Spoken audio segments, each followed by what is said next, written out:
Welcome everyone to the regular council session of the municipality of Strathroy-Caradoc on Tuesday, September 3rd, 2024. Excuse me. The municipality of Strathroy-Caradoc acknowledges it is located on Treaty 21 territory. We are thankful to the generations of people who have taken care of this land, including the Chippewa of the Thames First Nation, the Munsee Delaware First Nation, and the Oneida Nation of the Thames. Roll call, all are present. Motion to approve the agenda. Councillor Kennis, second by Councillor Pelkman. All in favor? Opposed, if any? Carried. Are there any declaration of pecuniary interest? Councillor Palmer. Yeah, I'll excuse myself from the discussion of 4.2 with the Strathroy Rockets, as my business has a sponsorship agreement with them and we also advertise in the arena. Okay. Move on to delegations. We have 3 this evening. First is a presentation from St. Clair Region Conservation Authority regarding the Head Street Dam study. So, Dylan, introduce yourself and look forward to your presentation. So I'm Greg Wilcox. I'm the manager of conservation areas with St. Clair. We started this process a few years back with the municipality supporting us doing these dam decommissioning studies. We approached both Middlesex Centre and Strathroy-Caradoc with regards to both dams in Coldstream and in Strathroy. And we were looking at the feasibility of dam decommissioning. The reasoning behind that is to, one, look at the environmental benefits of removing that dam. It's also been installed mainly for recreational purposes, and it's not serving the original purposes due to the infilling of sediment in that reservoir. And additionally, we're just looking to see what the path forward may be. If the council would be interested in working with us to remove that dam, or at least proceed with the next steps, which would be to do a little further study and go out to public consultation and see what the community itself would like to see done there. I'll try to be really brief because you've all got the summary report in front of you. Mainly I'm here, I think, to answer questions and speak to that report. But just the quick background, it was built in 1972. It was done for recreational purpose, mainly for boating, swimming, fishing, just nature enjoyment. I think there was an original intent for skating. It's not filling many of those purposes anymore. Still provides some recreational benefit, but not what it was originally intended for. A little background on that. It's on the Sydenham River. It runs from Ilderton, about 165 kilometers down to Wallaceburg. Outlets to Lake St. Clair, carries into Lake Erie. That river is one of 13 key biodiversity areas in Canada. It has over 34 species of mussel, over 80 species of fish. So very biodiverse, very important river system, and there are a lot of negative impacts that dams create for that system. Anything from altered thermal regime, so warming of the pond, barrier to fish migration, barrier for mussel distribution, alters sediment transport, alters flows. So many dams were put in over the years. We've now realized that there is significant environmental harm done by dams. We're at a bit of a unique situation in that we also know now with the sediment that's accumulated behind the dam, there's some environmental challenges to removal as well, because there's an extremely large amount of sediment. I think in the neighborhood of 66,000 cubic meters sitting in that reservoir, and it accumulates at around 1,000 cubic meters a year. So we're continually adding sediment to that pond, which makes for some challenges with dam removal. We looked at a few things in this study that we didn't look at in Coldstream's study, and one was specifically the Head Street Bridge. We had some concerns going in that by removing the lake sort of environment of the reservoir and switching it to a river, that those increased velocities may cause erosion around the abutments of that bridge. But from the modeling that was done, it showed that even under a 100-year storm event, the flows were quite low, around 1.6 meters per second, and the consultant didn't feel we would see any impact around that bridge. but did still recommend adding some additional riprap and stone under the bridge on the bottom of the river and along those banks. Another thing we looked at was just some modeling for upstream and downstream flooding and erosion impacts of dam removal. So there was some modeling done that looked at current conditions, so pre-removal and post-dam removal, and it showed that there was no downstream impact at all to flooding, and that there would be maybe a small adjustment in the flood lines upstream, but almost negligible. And that was kind of what we suspected, because during big flood events, the whole dam is well below the water level. It's more of a speed bump at that point than a dam. It was never meant for flood control as much as it was meant for just holding water back for recreational purpose. So through this study, the consultant identified 5 options if we were to move forward with dam removal. One of the options is do nothing, which is a standard under most Class EAs. You have to include the do nothing option. But option 1 is dredging of the sediment, so full sediment management through dredging, followed by dam removal. A very expensive option, over $5 million. Option 2 was a temporary bypass channel to remove the sediment in the dry rather than dredging, and then dam removal. Again, a very expensive option. The more cost-effective options are 3 and 4, which are removing either a slow drawdown and losing a bit of sediment as you go, but hopefully stabilizing as much of the sediment as you can in that slow drawdown once you dry it up, and then doing the dam removal. And then there's a one-time removal, doing it all at once and just letting the sediment go. We don't know what support those options would get yet from other agencies, from the federal government or from the provincial government. We would hope we could move towards that option where at least we do a 3-year phased approach. The 1 year might be hard because we would lose all our silt downstream, which may affect species at risk and may not be approved by other agencies. The do nothing option is obviously a cost-effective option right now. However, it won't change the long term, which is the dam, or the reservoir is going to fill in. The dam will eventually need upgraded, replaced, rebuilt, or removed in the future. Each year we wait, we also get more sediment accumulated and more cost associated with a future removal. So I think that's kind of the summary of what's in this report. I'm open to any questions. What we're really looking for is just to see if there's an interest in us pursuing this further at this time. And I know there may be some questions on the cost coming, so I'll probably just leave that for questions. Thank you. I'm sure council has questions. We've indulged me and ask mine first. Who owns the dam? St. Clair Region Conservation Authority. You own it. So what are you seeking exactly from us tonight? Just a willingness to move forward or selection of an option? So the way it has worked in the past, so the Conservation Authority funding programs over the years for acquiring property and for building major infrastructure has in the past been a cost share. The province has contributed a portion, the local municipality contributed the other portion. So when that dam was built, that would have been, the funding arrangement would have been the province contributed. It varied depending on the time frame, but around 50%, and so did the local municipality. That program is no longer there, but we do have another, what's called a WECI funding program, the Water and Erosion Control Infrastructure. That program still funds things such as dam decommissioning, and is again a 50-50, so province 50% of the cost share with the local municipality. So we're looking for your support in moving forward if that's the desire of council, because there would be cost implications. And in the past, so this was reviewed once in 2003, a Class EA was done, and the decision rested with council at that time as well.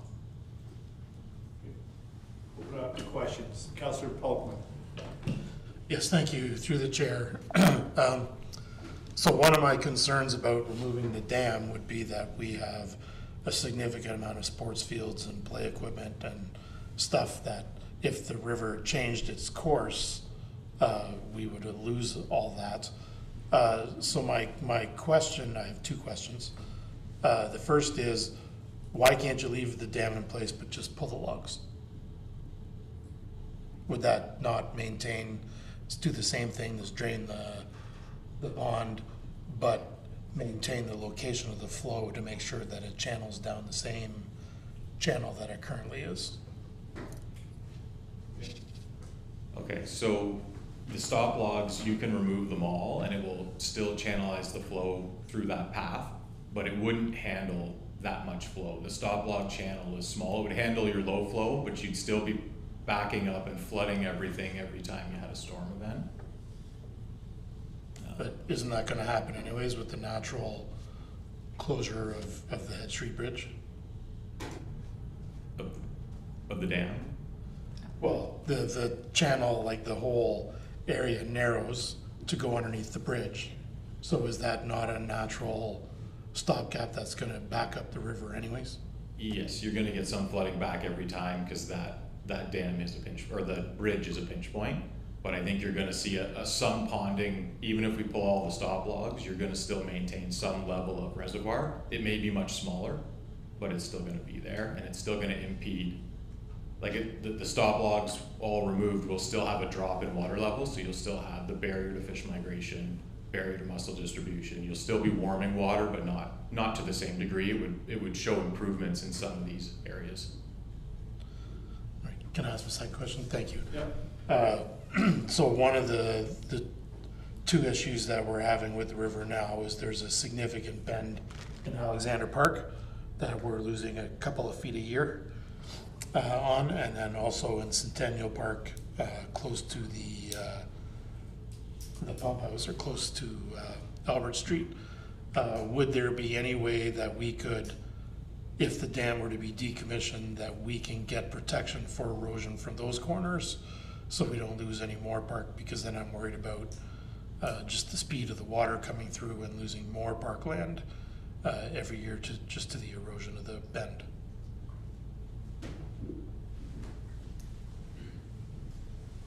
Good afternoon. This is Girish. I'm the Director of Water Resources at the Conservation Authority. Through you, Mr. Chair. Yes, there is opportunities to provide some protection downstream of the structure in Centennial and Alexander Park, but it still needs to be studied as to what type of protection is going to work for those areas. In the study that was done by the engineering company, they tend to believe that based on their analysis, that there is going to be little to no erosion issues downstream of the dam. But in order to just provide some extra safety and protection, there is an opportunity to do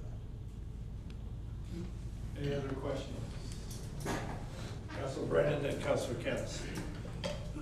Thank you. Through your worship, to whoever is best able to answer the question. In option 3, the $1.1 million, would that be subject to the WECI grant of 50%? And if it were, could municipal payments be structured over 3 years? So if it was half of 1.1, it'd be 550,000, which divided by 3 would be $175,000 a year over 3 years. Would that type of financing be available if a council were to consider something like option 3? Yes, absolutely. The WECI program, we have been successful in getting the WECI program for the study phase of this project. And moving forward, if we were successful in getting the funds, we can stagger it over 3 years. Currently, the program itself allows for a 2-year funding model, but there is an opportunity to extend it. Councilor Kennis. Maybe just for people that are watching, the reservoir or lake or Pinkham Pond, at this point, how deep is the water actually in the pond? And what happens to if you take out the dam, what happens to the pond, I guess, is what's left, so. Yes, so the water depth in the pond varies from, excluding shorelines obviously, from maybe half a meter to just over a meter. And the sediment depths at this point vary from half a meter to 2 meters. So at this point, we're more sediment than we are water. We have an island that filled in years and years ago and is now fully treed and vegetated with 2 more large mudflat islands forming now. So we're quickly losing the water depth and transitioning to mostly sediment. Oh, sorry, what was the second part of the question? So if the dam is comes out, like what's going to be on that side of the bridge? Like what's that going to look like on a day like today? Yeah, so within the summary report, we outlined 4 basic options and then just showed a suite of other typical restoration options that are available. So it can be anywhere from it's going to be left to naturalize and let the natural seed bank revegetate that area. It could be shrub and tree plantings. We can potentially look at incorporating trail depending on the elevation and if we have any areas high enough to put a trail system in. We can put water features back in. So offline ponds, like wetlands and ponds that would support wildlife but aren't connected to the river, and that they would then get refilled during flood events and be there to support habitat and for nature viewing and for people to enjoy, but not connected. Councillor Polkman, did you have a question? I did, thank you. So, understanding, as I read the report, that you're looking at a significant time frame for the sediment to dry out and be stable enough to even walk on, I would assume. What happens in the immediate term when you pull the plug? Are we looking at some significant safety issues if people try to walk out on it? In the short term, we're going to have exposed mud flats. So you do a slow drawdown, you're only exposing so much per year, and those are going to be soft and just wet mud flats, and they're going to dry over time, and they will establish some vegetation on their own. We also, if it was desired, we could go in and do some seeding and try to find something that would establish more quickly to help dry it up and stabilize that surface. But yeah, you're going to have exposed mud flats for a series of years as you do a slow, if the method chosen would be a slow drawdown. Just can I ask one part? We give direction tonight. That's not a final approval. You'll be coming back for final approval. So the direction tonight is just to continue the study on one of the options. Just trying to get clarification what we would possibly bring a motion on here tonight. Whether you want maybe to have staff work with us to bring you some more information, whether you would like to direct us to, you know, bring back some options of the next step, continue the studies, that there are a few more recommended studies that would need to be done before we proceed, whether we go that step and maybe then look at approval for public consultation or a further step. It's up to you. Councillor Kenneth, you had one, then we'll. Yeah, just another clarification, I guess, on the numbers. So the numbers we see in here, at minimum, our municipality would be responsible for at least 50% of the cost of, that's assuming that there are grants from higher levels of government, up to 50% in this WECI program. But we have to really look at it, the majority, the cost is mainly going to be borne by Strathroy-Caradoc. Yeah, so generally speaking, the WECI program is going to cover 50% of dam removal. If we start looking at other restorations, so tree planting, we have grant funding generally for that sort of work, wetland creation. So when you get into more of the restoration options, we often have grant funding available that will cover the majority of that sort of cost. When you get into just the straight dam removal, we would be looking at a 50%, assuming we can get WECI, and I don't know that we would proceed until the WECI funding was available. Did council have Deputy Mayor? Thank you, Your Worship. I'll just make a comment. I think, having lived in the community when that was built, you know, we look back over the time period from the establishment of that, and they used to have powerboat races down in there, and in the beginning it was a great experiment, but the experiment has kind of failed. And it's filled itself in naturally, and it's going to continue to do that. So I think given the fact that, I mean, we do have an environmental issue going on with species of mussels and fish and probably other wildlife down in there, I think we need to be proactively taking a stance on this. So I would support or make a motion, I guess, that council ask the conservation area or the conservation authority to continue developing a plan and necessary steps for council to bring back to council a more definitive process for decommissioning the dam. Does that make sense? I just wondered, Deputy, if you wanted to narrow it down to one of the options, so give these gentlemen. Well, I would like to leave it open for the conservation area to, the authority, sorry, to kind of work all of those options right now, other than the option of doing nothing, because I don't see that as an option that I'm interested in, but I think there's strong concern about just drawing it off and kind of letting the sediment go and, well, we'll see how that works out in 2 or 3 years. I'm not really in favor of that. I'm probably most in favor of drawing it down over 3 years. But I'd like the authority to examine in greater detail what that looks like and how those steps would take place and what like when would this begin? Are we talking next year, or are we talking 2, 3 years before this begins? They've also mentioned other regulatory authorities that would be required. So let them and support them in taking those next steps to bring that back to us. Was there a motion in there, Deputy? Oh, probably was. I couldn't find it now. Somehow. Do we have something developed? Councillor Pelkman may want to add something. Yes, thank you. I myself would be interested in option 3, which is partial removal of the dam.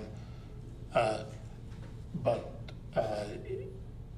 if we take that option, or no matter what option we take, I think that should include protection of those bends in the river further down in the parklands. We might as well assume that's right in the ball game from the start, because otherwise we're going to find ourselves with large usable pieces of park that have been part of this community for the last 150 years.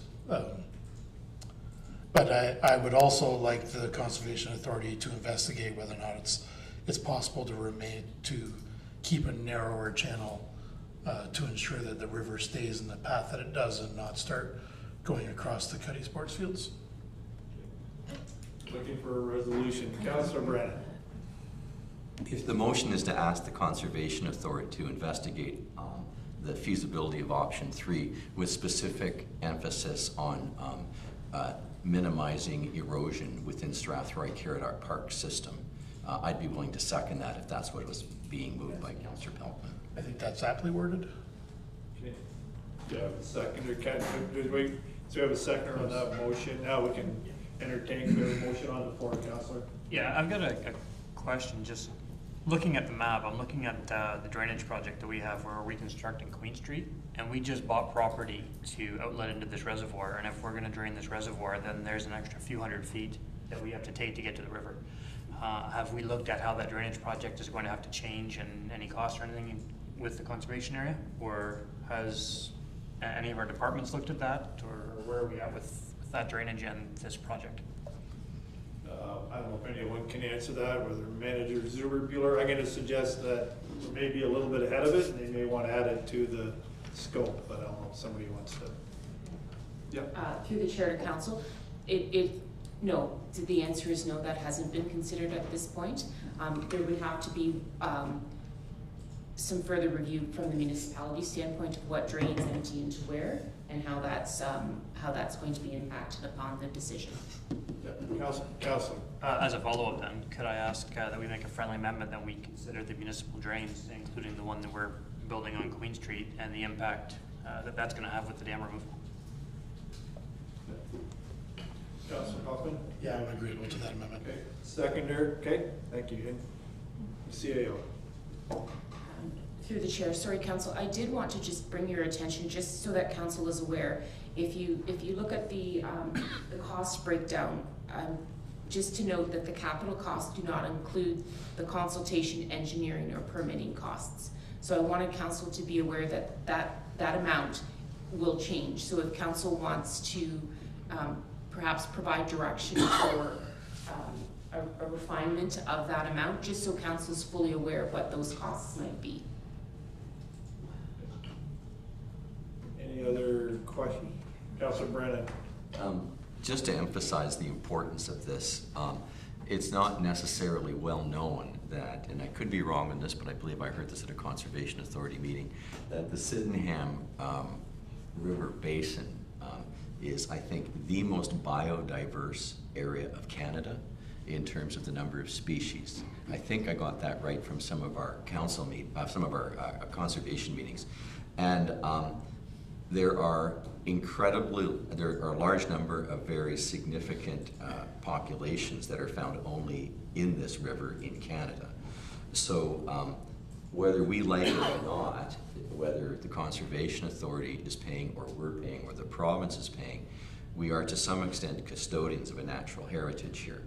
And allowing a dam to, say, fail would be irresponsible, I think, and probably costly in the long term. And so although it's burdensome to have to spend money on a project like this amongst all the other things that we have to do, I don't see any other responsible approach than to take a look at a way of how we can intelligently decommission and deconstruct the dam, which is going to eventually have to come out anyway with the buildup of the silt, or be rebuilt or renovated. Either way, we're going to spend money on this. And the whole concept of naturalization of that area was begun some time ago. And so returning it to its original natural state is probably the only really responsible choice available to us. I know we'll be criticized perhaps by some for spending money on a project like this when there's so many other priorities. But this river system, whether people believe it or not, is a natural gem within Canada in terms of biospheres. Thank you. Okay, we have a second motion in front of us. All in favor of the motion? Opposed, if any? Carried. Thank you, gentlemen.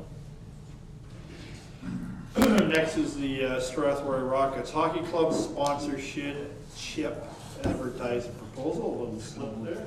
Not sure who's going to speak to it.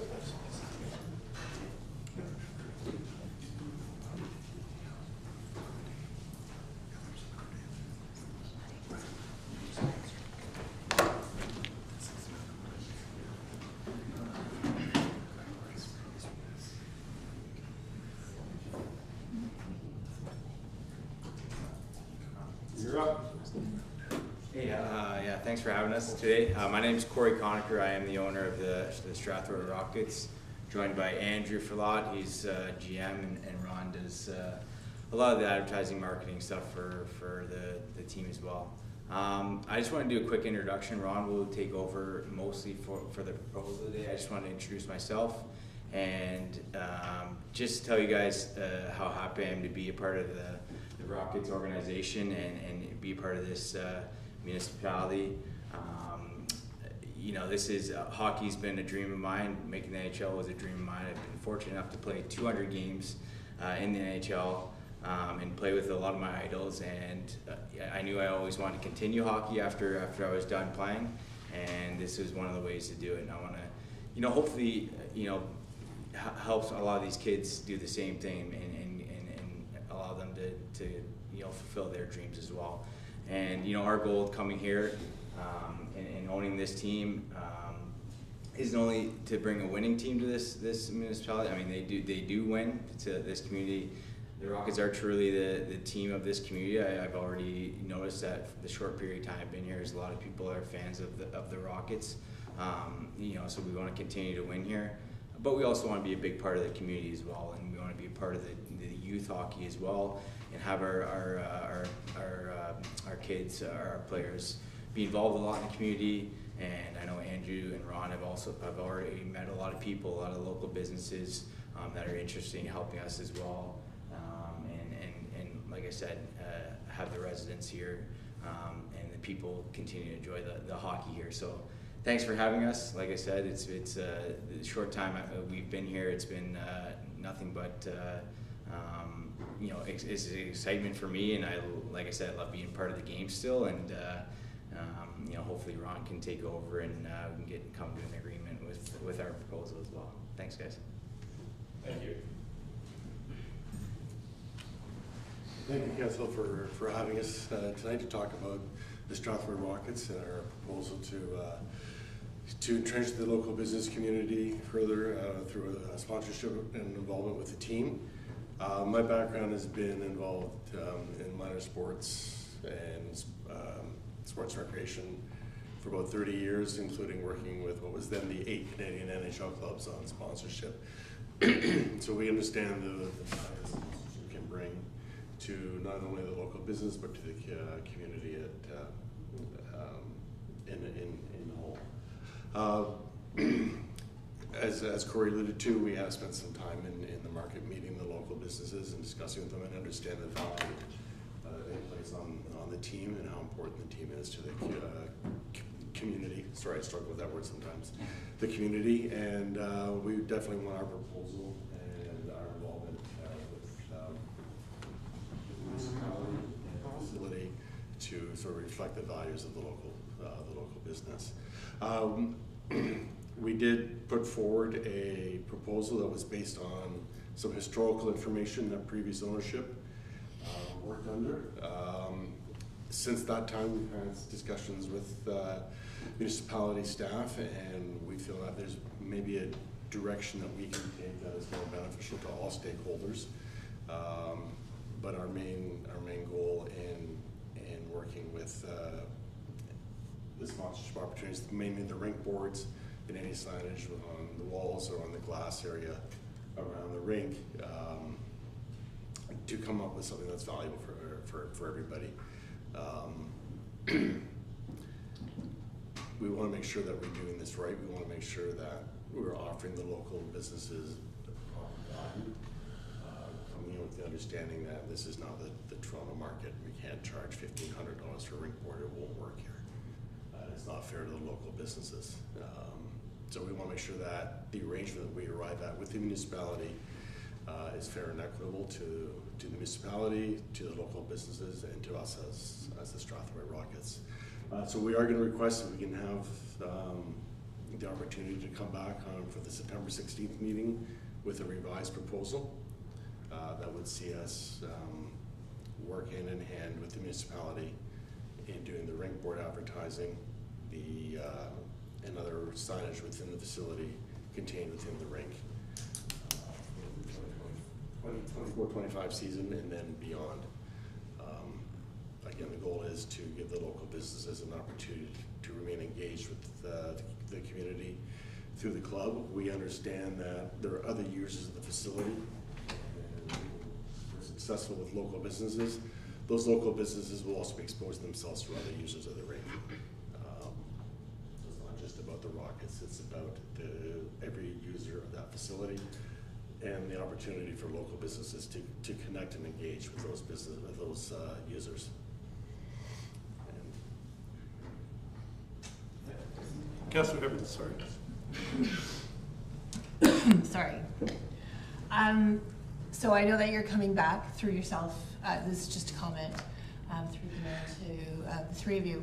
I know you're coming back, but I guess I just wanted to say thank you, because Strathroy-Caradoc is quite a unique spot. We not only have a junior B team, we have a senior A team, we have a junior C team. We have Mount Bridges minor hockey, Strathroy minor hockey. We have Blue Water. We have a league that runs on Saturdays. For the life of me, I can't remember what that is called, Rob. Strathroy-Caradoc Youth Hockey. Strathroy-Caradoc Youth Hockey. We have, so obviously our municipality is full of hockey families, supporters, businesses, the community itself. Obviously we do love other sports as well and other things, but hockey is obviously huge here. So all I wanted to say before you did come back was thank you, because being able to see the three of you come here and say that you want to work with us, work with the municipality, work with the businesses, and be a part of our municipality is huge. And I thank you for that. It's our pleasure. And your Deputy Mayor. Thank you, Your Worship. Through you. So I'm just looking at the slide deck here. I'm not sure what slide I'm on, but it starts off with our proposal. So about 40 spaces are available. Rink board space could generate up to between $20,000 and $30,000 of revenue, net of production costs. And your proposal is that the municipality would receive 20% of that.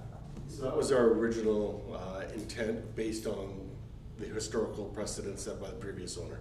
Okay, so it's like a $4,000 to $6,000 is kind of what we're playing with here. I just wanted to make sure I was following the bouncing ball.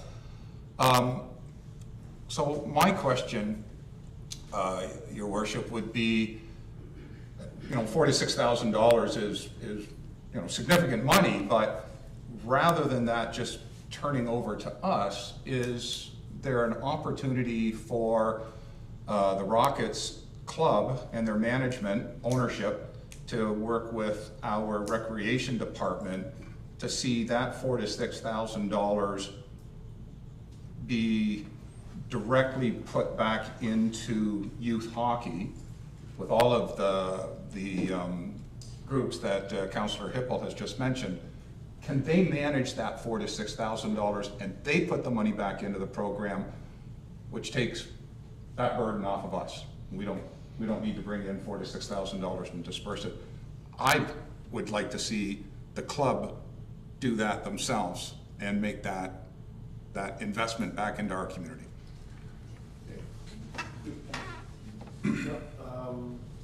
Did you have a comment there, Director Littlemore?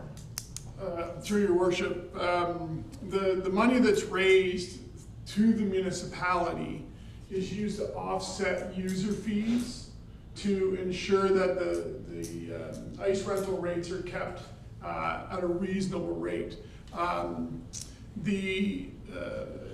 Removing any revenue that the municipality has, then there's we have to offset that revenue that comes in by increasing our user fees to keep taxation down. So the original arrangement that we had with the previous Rockets was the municipality would receive 20%. The ownership and the municipality have been chatting over the last few days, and they want to get together and come to a collaborative agreement where they have the ability to sell advertising, and the municipality receives advertising rights for that space. Is the conversation that we've had. Nothing's been solidified by any stretch of the imagination. But with regards to the deputy mayor, and correct me if I'm wrong, Deputy Mayor, you're saying that all of the monies would be collected by the Rockets, and then the Rockets would distribute the funds to those user groups, or because I was a little confused following the bouncing ball. I apologize. So I don't have an exact plan, but I would like to see that established through your department and them, so that they're making that donation back into our minor hockey program with all of those groups that Councillor Hippel has mentioned, and us just endorsing that. That way it looks like the club is supporting minor hockey as opposed to it just disappearing in our budget line, and then it kind of reappears, but really nobody's getting the credit for it. So it's my way of trying to show support for what the Rockets are trying to do in our community and reestablishing themselves. And that money flowing I think really it would be with your department's direction and us just simply endorsing it, as opposed to us taking that money and putting it in general coffers, and like I say, it disappears really. Through the chair to the deputy mayor, we certainly can do that. The challenge that we have is it's great that we spoke about minor hockey and the youth hockey league, but we've got lacrosse, we've got figure skating, we've got ball hockey, we've got all those other users that use the facility that we use the revenues from the ancillary revenues we get outside of user fees and taxation to offset the increase in user costs. we use those ancillary fees to keep the cost down for everybody across the municipality, not just minor hockey and the youth hockey league, but for all users who use that space. So if the direction is to focus in on just those that play hockey, or is the direction to focus in on all user groups who use the facility?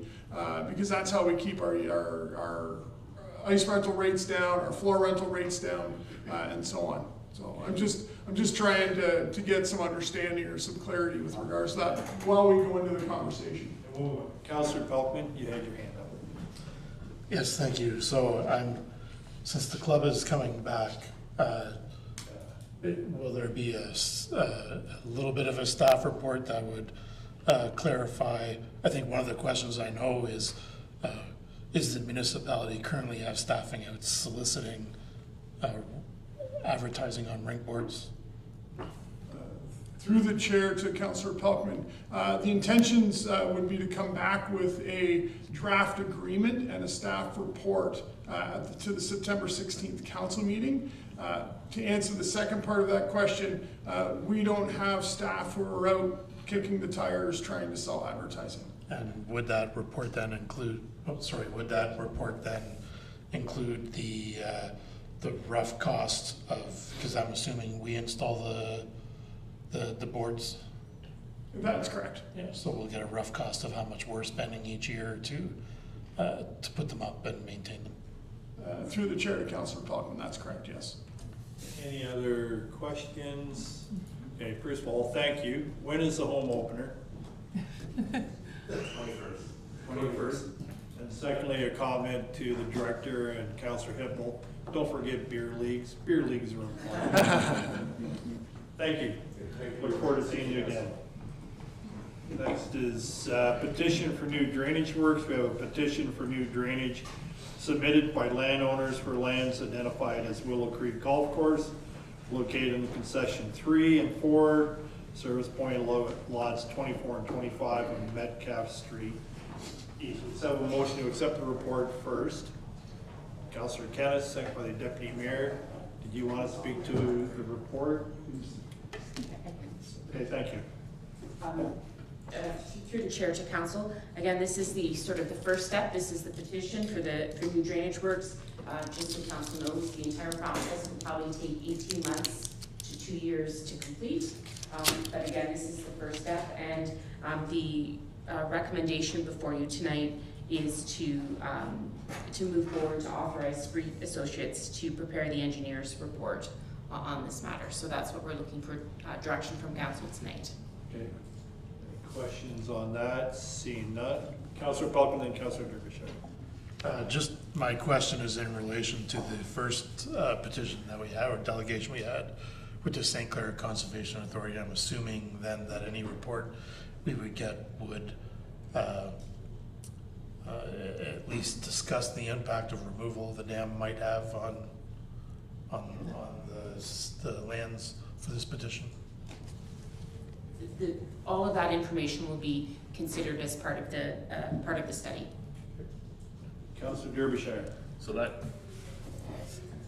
thank you. That was going to be part of my kind of question too, was how do you start going forward when we don't even know what we're doing with where they want to put these? I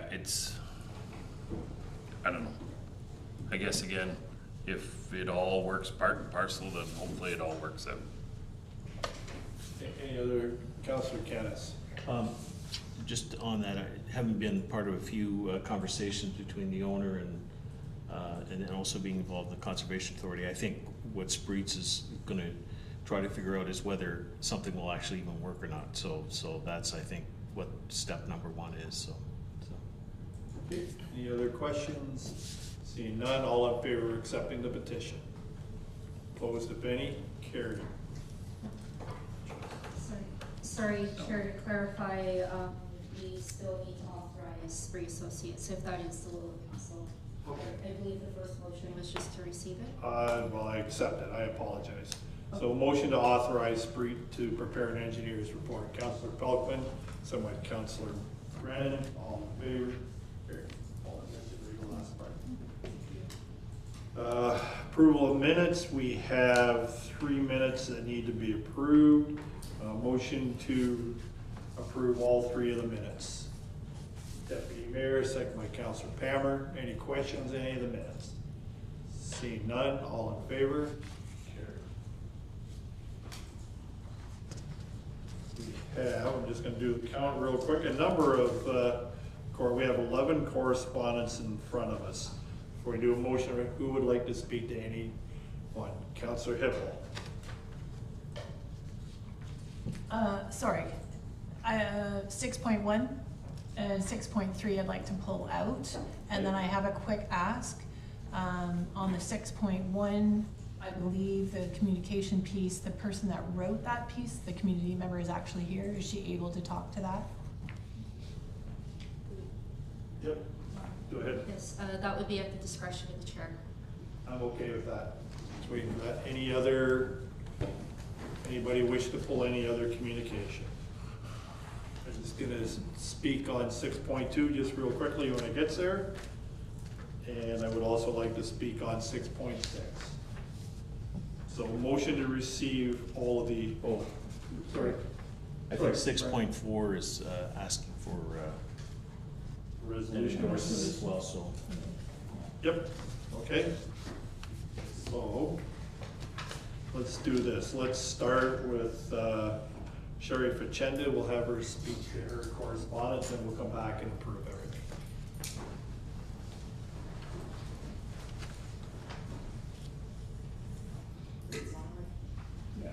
Thank you, Your Worship, and rest of council. Thank you for so much for receiving my communications. I sadly couldn't be here that day for the meeting. I would have definitely spoken up at that point. So I just appreciate those that reached out and actually not so much voicing concerns, but just an understanding of how it is that you viewed it and what was needed, potentially. So my biggest concern was that our town, being Membridges, is just not being overlooked, but that there are things that are looking at us. And for the most part, that we are not just a small town of 30, we do have a population. And a lot of the population wasn't even aware of the considerations of the McDonald's coming to the town.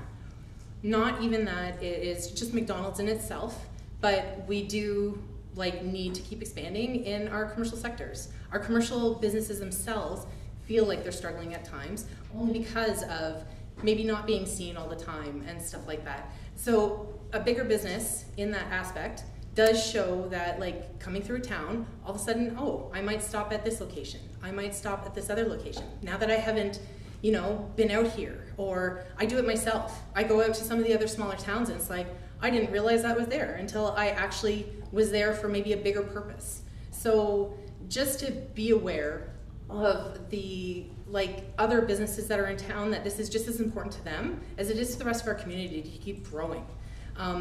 Not that we want to, or some don't want to, grow at a hugely exponential rate. We still need to grow.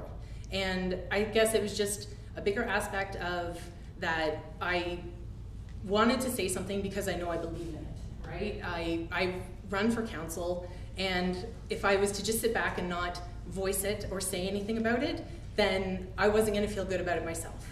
And I was for it, and I'm voicing that opinion, and hence why I'm here today. So really wasn't expecting to speak, but thank you so much.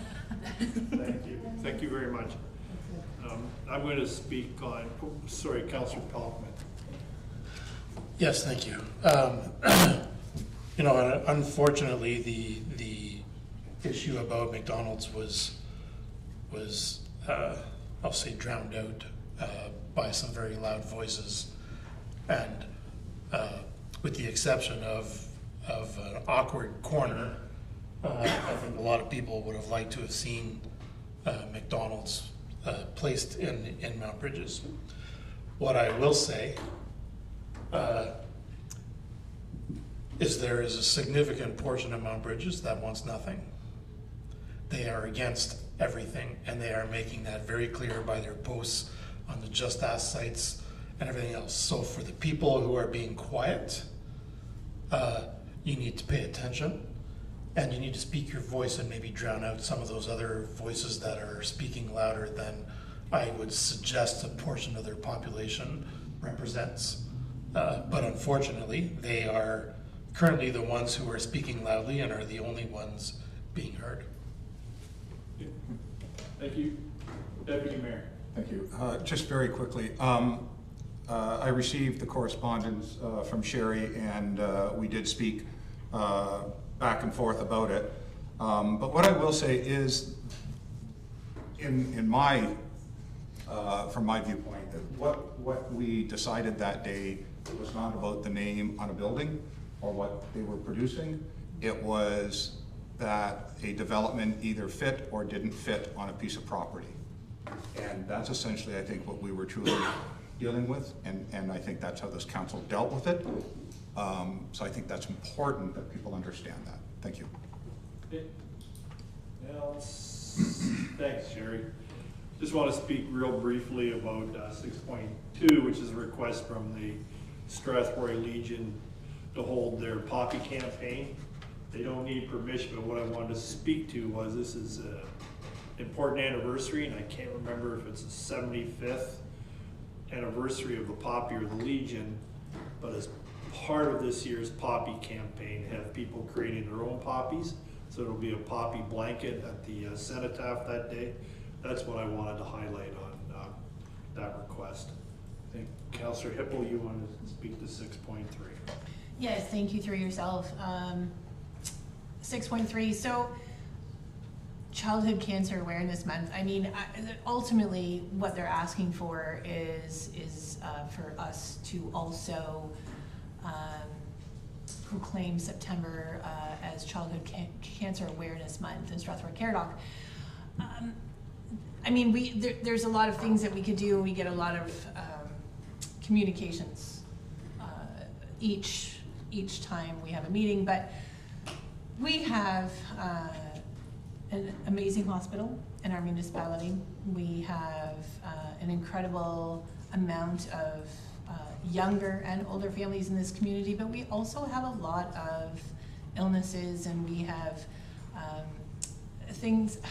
I guess I'm trying to get across is I think these things are really important because we have a community that comes together when something happens, something tragic, something that a family is in need and support. Our community always comes together. We get together and we pull for one another, and we work really hard, and I just see this as being a really important issue only because we can do it. We should be able to call September the Childhood Cancer Awareness Month, but I don't know how that works. So I guess I wanted to ask Brianna, how is it something that Strathroy-Caradoc could all of a sudden just proclaim that we would like this to be Childhood Cancer Awareness Month? How does that work? Through the chair to Councillor Hippel, so there is a recommendation or a motion on the agenda. So council, if they wish to support it, may simply we would ask for a mover and a seconder to make the proclamation. And in that sense, council would be acknowledging that they are proclaiming September as Childhood Cancer Awareness Month. Okay, that would be something that I would be a mover on. I would like to move that if everyone so chooses. Yeah, someone to second the motion. Deputy Mayor, any other comments? Councillor Wilsey, then Councillor. Just a question, because we're proclaiming different months for different things. Is there anything else that's already proclaimed for September? And if we proclaim something new, does it wipe out the other one, or is the month for two things, or how does that work? That's a good question. Through the chair to Councillor Wilsey, so at this time there's no other proclamation on council's record for September. These requests are typical in a lot of municipalities and cities. Some opt not to do proclamations at all. Other ones proclaim multiple awareness campaigns per month, so it could even be a blanket resolution to proclaim September as X, Y, Z month and have multiple enforced at the same time if that's their desire. Do you have something, Councillor Pelkman? I did, thank you. Did we not have a policy in place that I thought we were not making proclamations because you could have potentially more controversial ones come up, and then you have to make sometimes an awkward decision. So did we have a policy in place for that or not? I know we did for the flags, but, excuse me.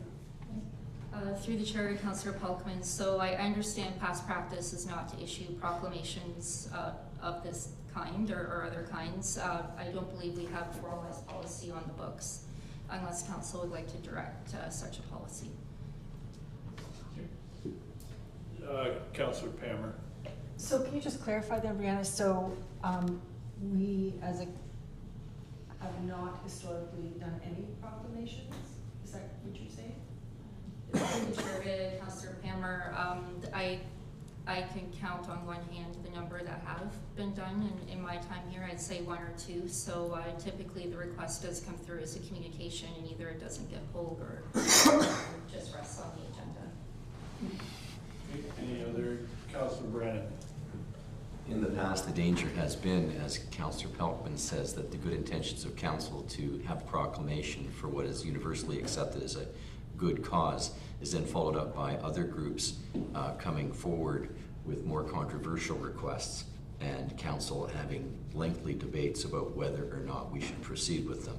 So I've always been of the mind that we should not be making such proclamations. I think everybody here can pretty much say that we're against children's cancer, but I don't think we need to make a municipal declaration of that. Councillor Hippel. Thank you, through yourself. I understand all of those things, and I couldn't agree more that I think sometimes they open windows for uncomfortable and perhaps at times inappropriate communication pieces, but that's why they're communication pieces, and I believe that you do not have to speak to any of the communication pieces that you so choose not to. I believe this is a very important issue. This is just a personal opinion of mine. I don't think I've asked to do this before, so this is brand new for me as well in the last six years that I've been here. But knowing full well that this is an incredibly important issue, I just thought that I would bring this up, and I would love to go ahead with my motion if our deputy mayor is still okay seconding that motion. Yep, I've seconded it.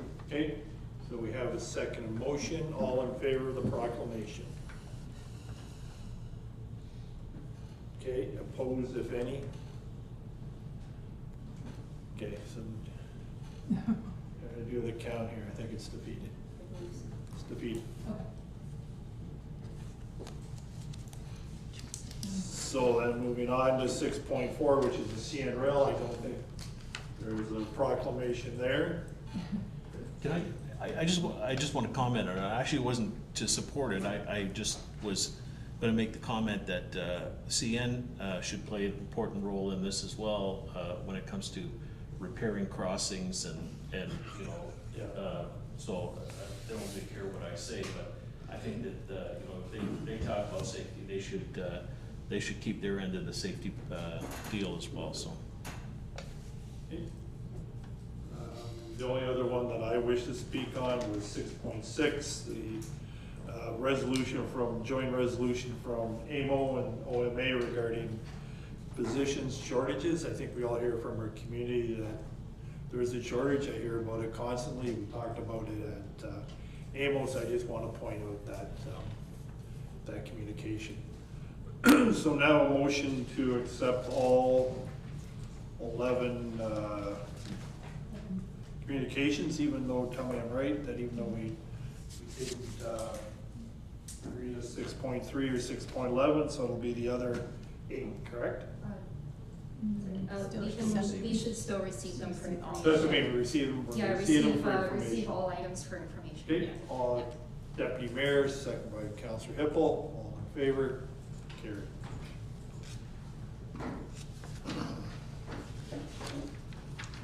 Reports from department, building and planning, application for zoning bylaw, application motion to receive the report. Motion to receive the report, Councillor Kennis, second by Councillor Pammer. All in favor of receiving, carried. Director Hockey, do you wish to, Tim, speak to the report? Sorry. Did we miss a thing No. in No, we're on, the, didn't we go 6, 8?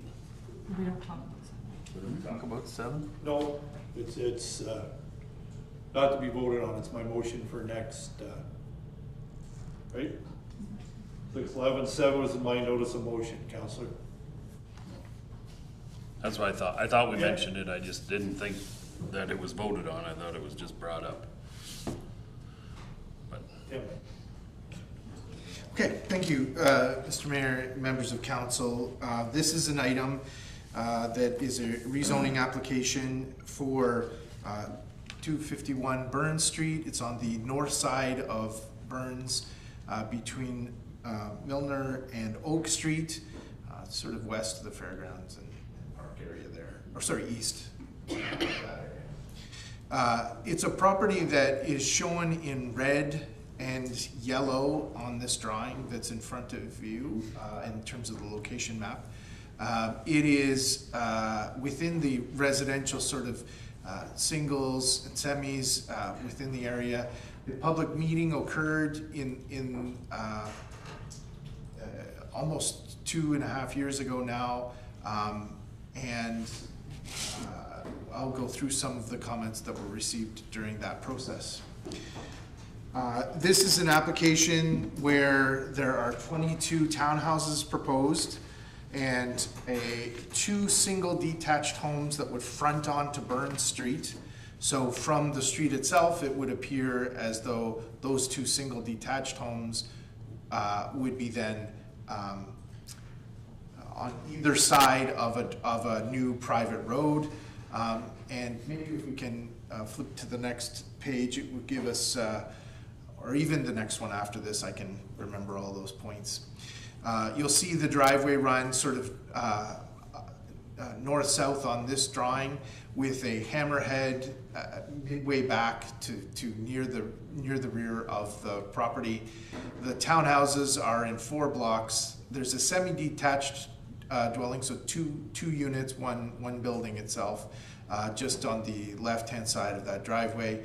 And you can see Burns Street is at the bottom of this drawing and shows those 2 single detached dwellings.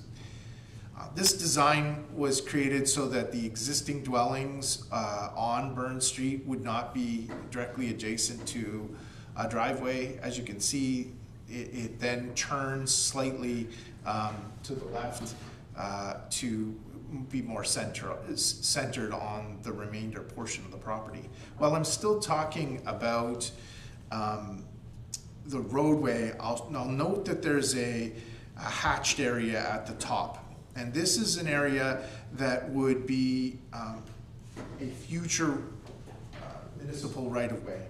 To the left of there are sections of road that are municipal are owned by the municipality and connect out to Oak Street. If maybe we can just slip back a couple of drawings to the location map. Yeah, there. You'll see some long, thin, three long, thin property polygons, I guess we'll call them, that represent half of a road, and so combining all 3 of those plus the hatched would allow an access out to Oak Avenue. I said street earlier, my apologies.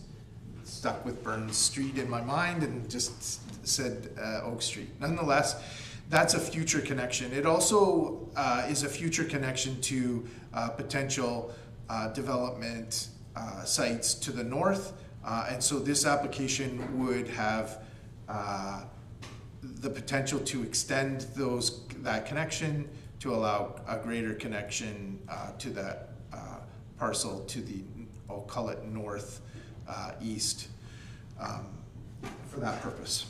So in terms of where we're at, this is a rezoning application, a condominium application, a site plan application would be required still, and those applications are not yet applied for. Yeah, this is a perfect spot to be. And sure, show off all my the comments. So This is a application that had a public open house. It was a virtual public open house. The statutory public meeting also occurred approximately 2 years ago.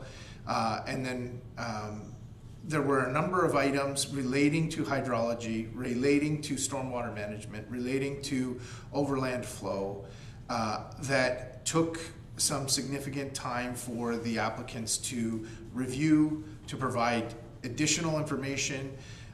They had wells on site that they, test wells, to be clear, that they needed to get further information from. And we, as staff, went back and forth a number of times to review how that how this site would be impacted by the proposal. And we got to a stage where engineering staff were satisfied with the proposal. A number of the features of the proposal will be secured through site plan approval and through the condominium, but we got to a stage that a rezoning application would be reasonable, and so some further details will still need to be worked out. In terms of a fit, this is an application where we have townhouses that will be backing onto single detached homes.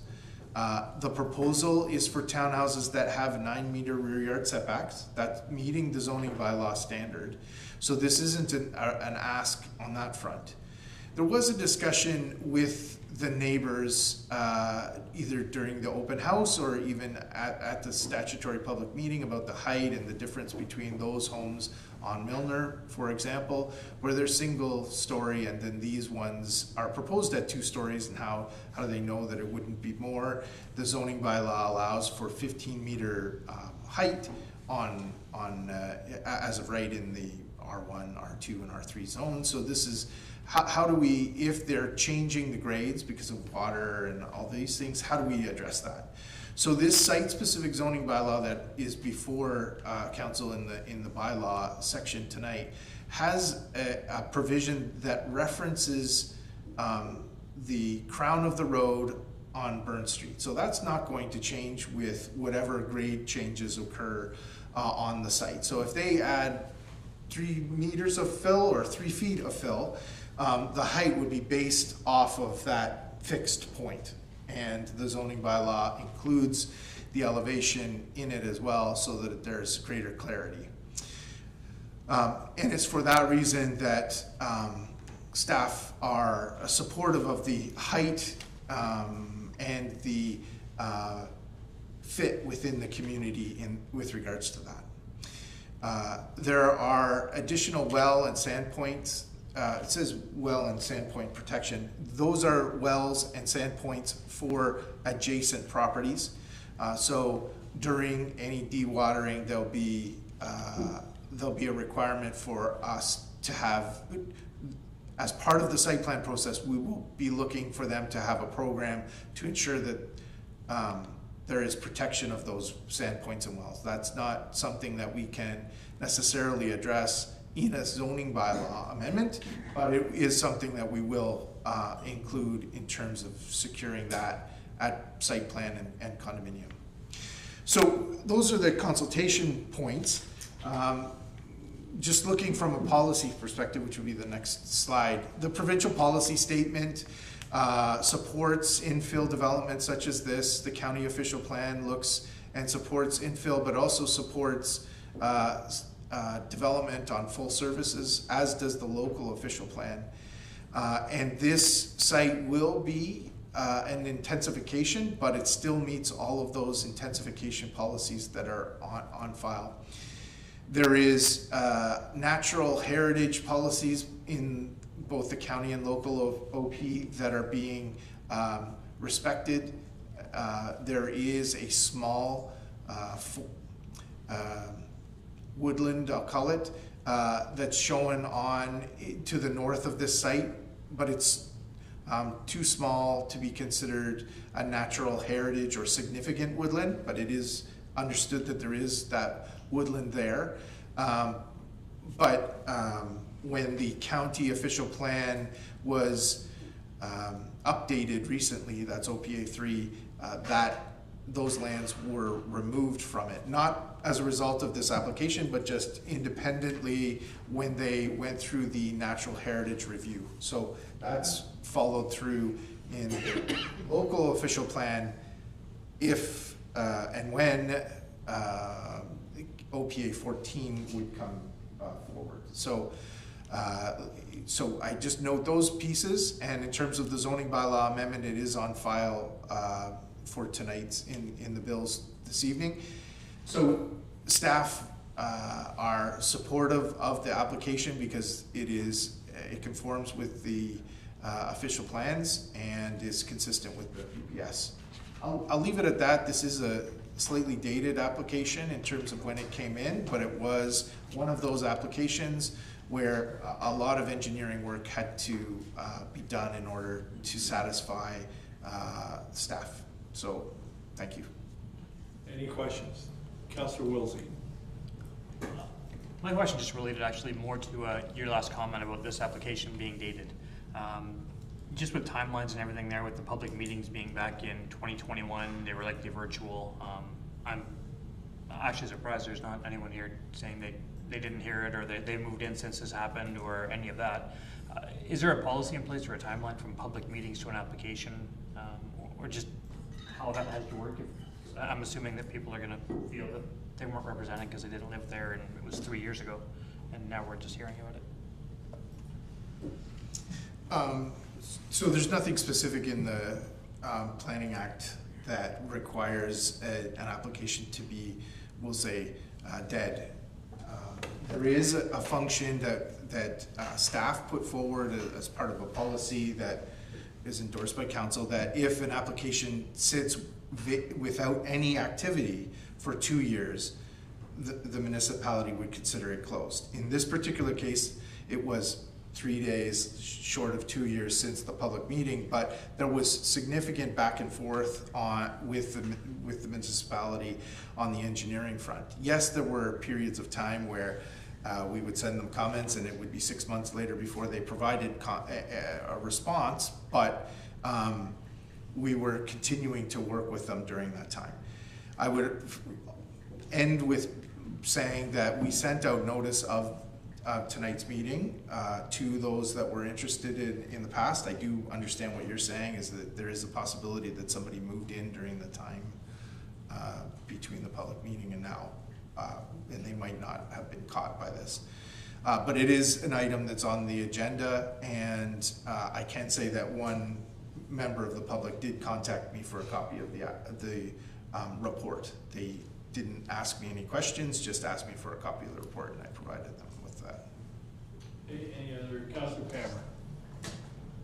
I think there was also a sign up from the municipality on the lot. I seem to recall walking by there, noticing that there's a rezoning application.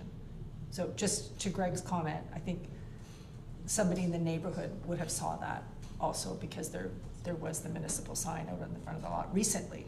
I feel like that happened, or maybe it wasn't that recently. But there was a sign out in the front of the lot. Any other comments? Councillor Canis. So we rezoned this. Where does that put the project? Does that mean there are shovels waiting to be put in the ground to start digging holes, or is that still a ways off? Through the chair, we like to move applications as quickly as possible, always. But a site plan application and a condominium applications have to be applied for. I think in this situation, we would try to have a site plan application come forward, we'd review it. There is some additional work that they need to do in terms of showing some additional months in the springtime for the highest water table. So this is not something that would be a site plan application that would be filed and finished in November or December of this year. They would need to show us some of those months in the March, April sort of area, but I need to check specifically because I don't remember all of the details on that engineering stuff, but that's generally how it would go. And then we would exempt, there is a exemption process if the site plan process goes forward and is straightforward. they can ask for exemption through the condominium process, which just speeds up that part of the process a little bit more, and is something that the county could then put to the land registry office in a quicker manner. But that's still a next year situation. Did you have a follow-up, Councillor? Yeah, just to, I guess, reiterate, this would be well into 2025 before you would see any building activity. Yes. All right. Any other questions? Seeing none, someone to bring a motion that bylaw number 83-24 be referred to the consideration of bylaws section of the agenda for consideration and approval. Councillor Palmer, second by Councillor Pelkman. All in favor? Carried. Motion that we receive report BBP-24-99, which is a draft plan to subdivision extension, Westdale, receiver for information. Deputy Mayor, second by Councillor Kennis. All in favor? Carried. Thank you again, Tim or Jen? Jennifer?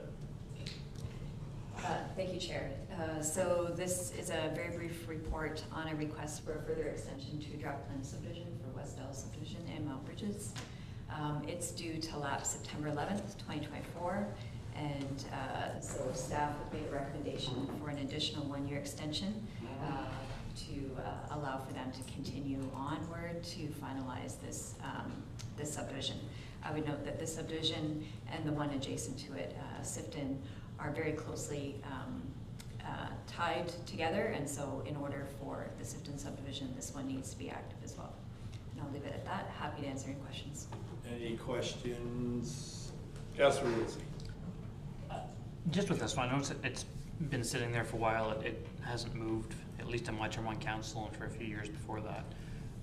Is there a way that we could give them, say, a longer extension, but say it's the final extension and they need to be done by the end of that? I know some of that has been engineers going back and forth, but if we were to give them 2 years and say no further extensions beyond that, would that be more of a carrot to them rather than saying, here's a year, the same as we did the last 3 years, and come back next year for another one? That's kind of where I'm thinking on this. Is that a benefit, or we just keep letting them come back every year for a 1-year extension? Director Hopp. Thank you, through the chair, to Councillor Wilsey. So I think unfortunately we wouldn't be able to prohibit them from making a request for an extension, and ultimately an extension is up to the purview of the County of Middlesex. But certainly I think this conversation could certainly be conveyed to the developers, that it seems that there's some concern about how many extensions this development has happened, and that really to convey that it's important for them to show some serious forward movement in order for there to be any further extensions. As well, we've made the recommendation for 1 year, but you know, it could be 1, 2, or 3 years at the discretion of council.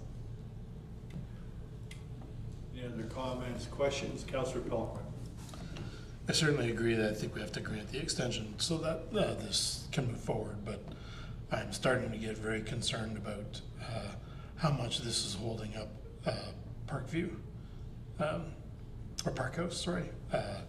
You know, we all know that intersection needs to be rebuilt, and we can't do anything until this water permit is done. So I guess if you could convey my concern to the client that you know, we need to get moving too, and they're holding everybody up. Thank you. Indulge me, I'm going to follow up that question to the director. Does this also hold up the Van Bree developments? They're not tied, or you need, because of the dewatering permits, they're all tied together, right? So this is also tying up Van Bree's development?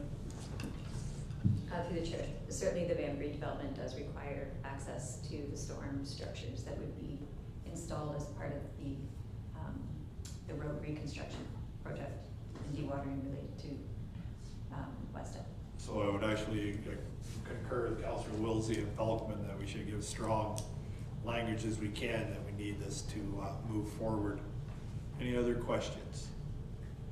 Seeing none, motion that the County of Middlesex be forwarded Notice that the Council of Strathroy-Caradoc recommends approval for a 1-year extension of the draft plan of subdivision for 39T-SC1702. Someone to bring a motion, Councillor Hippel, second by Councillor Kennis. All in favor? Carried. Next is 75 Dune Street site alteration agreement. Council approved a site alteration agreement between the municipality of Strathroy-Caradoc and numbered company in Ontario. Before we do that, because it's not received, speak to the application, the agreement first. Thank you, Chair. So this is something that we don't see very often, a site alteration agreement per se. So this dates back to some changes that have been made to the Planning Act that has removed site plan control for any developments that is 10 units or less. And site plan control was really a tool that gave us an ability to review the grading and stormwater management, especially for small unit developments. And since that's no longer available, what is still available is this site alteration tool. And so we have applied that in this case to this proposed development for a 4-unit townhouse development to ensure that that development goes forward appropriately, is appropriately graded, has appropriate access to municipal services, and has adequate stormwater management. And so this is an agreement that will ensure that it's developed as per the plans that they have provided to staff and that have been reviewed by staff.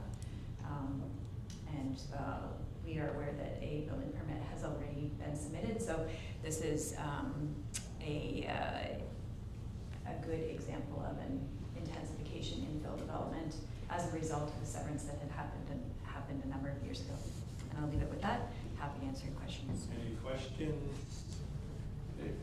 Seeing none, there are 2 motions. The council approve the site alteration agreement and that authorizing a bylaw number 8525 be referred to the consideration of bylaws section of the agenda for approval. Someone to bring a motion, Councillor Pelkman, second by Councillor Brennan.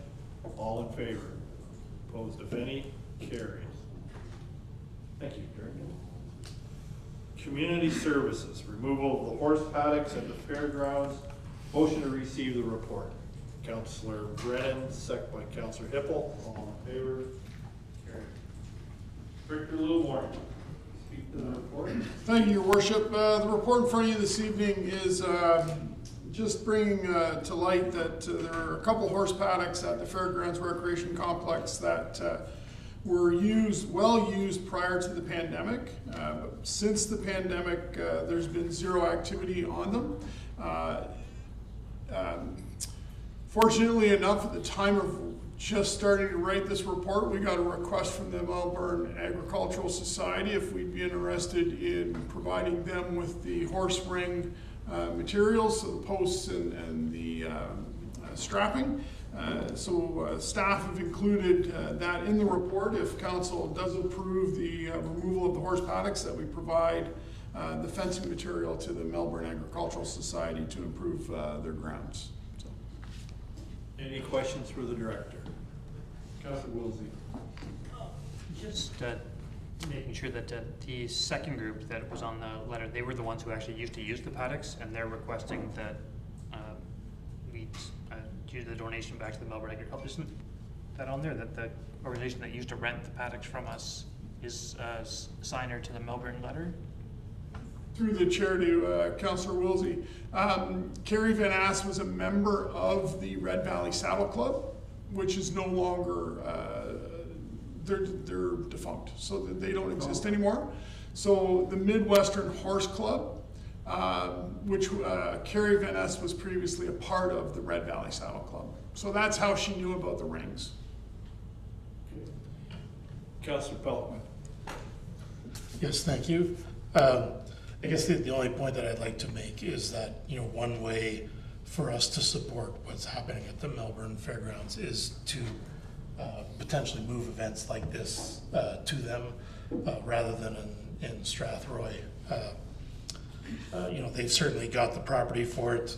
There's not only the Fairgrounds building, but the Legion is right there to support any activities in terms of food and drink and washrooms and stuff. So you know, I think it would be wise of us not only to be able to start planning for what we can do with this piece of property and what is already a busy piece of recreational property and support Melbourne at the same time. Any other questions? Councilor Derbyshire. Thank you. Through you to the director. I think it's more probably just a comment, and I don't even know if we're allowed to do this or allow them to remove the boarding and fencing themselves, and so that they can ensure that it's taken care of and not broken. I know trying to remove old fencing sometimes can be a pain in the arse, where pieces will get broken and this and that. And I don't know if we can leave them in charge of removing it themselves so that we don't ship them a whole box of broken boards. Through the chair to Councilor Derbyshire, we can work with the Midwestern Horse Club and our municipal staff. The nice thing is the horse paddocks don't have wood boards. It's actually strapping, so it'll be easier to remove as one piece. One of the things I will be inquiring with regards to with the horse club is whether or not they want us to pull the posts as well. Depending on, I'm not sure how much they've rotted over the years, but we'll see. Thank you. Any other questions, comments? Seeing none, so we need someone to make a motion to either approve or deny the request. Councillor Hippel. I would make a motion to approve. Thank you. So motion, could you add the last part, the council directs staff to provide fencing materials in Melbourne Agriculture? Okay, someone to second that motion. Deputy Mayor. All in favor? Carried. Motion to receive the report on the Caradoc Street planters for information. Someone to bring the motion. Councillor Canis, second by Councillor Brennan. All in favor? Carried. Director Littlemore, speak to the report. Through the chair to council members, the report in front of you this evening just outlines some steps that would need to be taken should council wishes to move forward with the current motion. The staff looked at the motion that was written, that was what's the word I want to use, presented at the meeting and approved, and it referred to the removal of the planters. If the direction was for staff just to modify the planters, staff could do minor modifications. That is not that challenging for us. Moving the top course of brick wouldn't be too much of a challenge. Putting in different plants that are lower would be okay. Where staff needed to engage a third party is if we're looking to remove the planters completely. All of the planters but one have hydro running to them.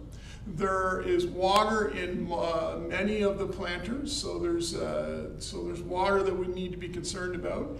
And then there's also these green boxes that are scattered throughout those two boulevards, and those are utility meters for Integris, which would all need to be removed and relocated. So staff felt that if to provide a full assessment of the motion, we would have to look at having a third party come forward with a proposal with the costing.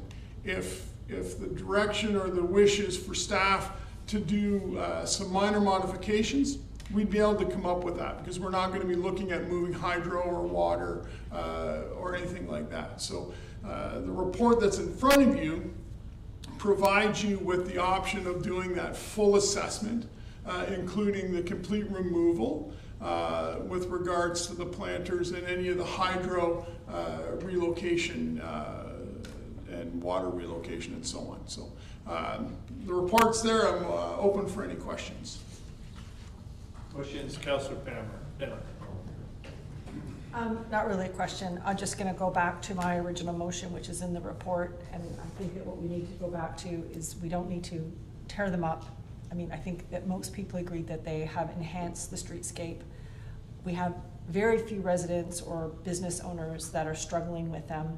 I know earlier In the springtime, we talked about lowering some of the plants, and I believe your department did that, and we haven't heard back, or at least I haven't heard back from anybody that that's an ongoing problem, so we seem to have resolved that. I would like to just reiterate my original motion, which is that we consult with the residents who are still affected and modify them to the best of our ability to make the turning zone or the sight line,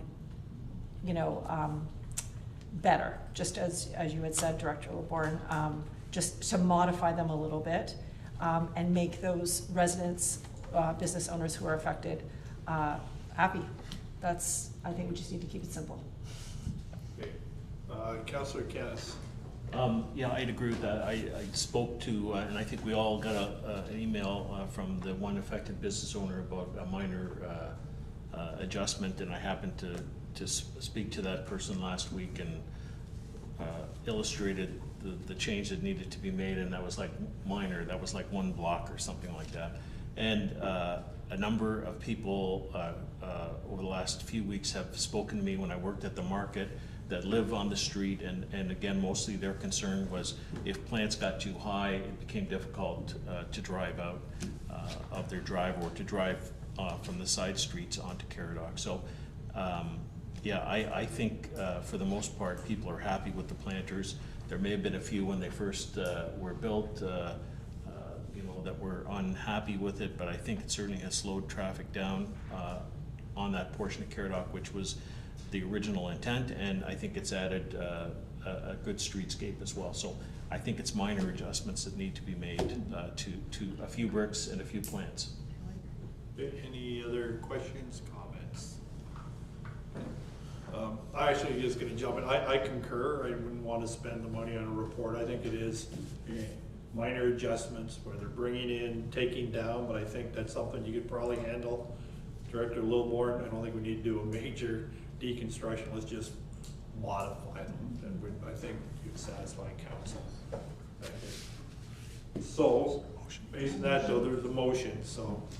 I'll cover that for us, so that staff be directed to modify the street planters on Caradoc Street between Metcalfe and Front Streets in consultation with the affected residents to shorten the boxes, to allow for greater driveway access and or reduce the height of the boxes to increase sight lines as needed. Okay, Just the original motion. Seconder for your motion. Councilor Brennan, any other questions? Seeing none, sorry, I apologize, Deputy. You might want to check procedure. I don't think we can deal with the same motion within 6 months unless you have, I think it's unanimous decision from council, so you might need a motion to deal with this motion. We can do it, but it takes an extra step.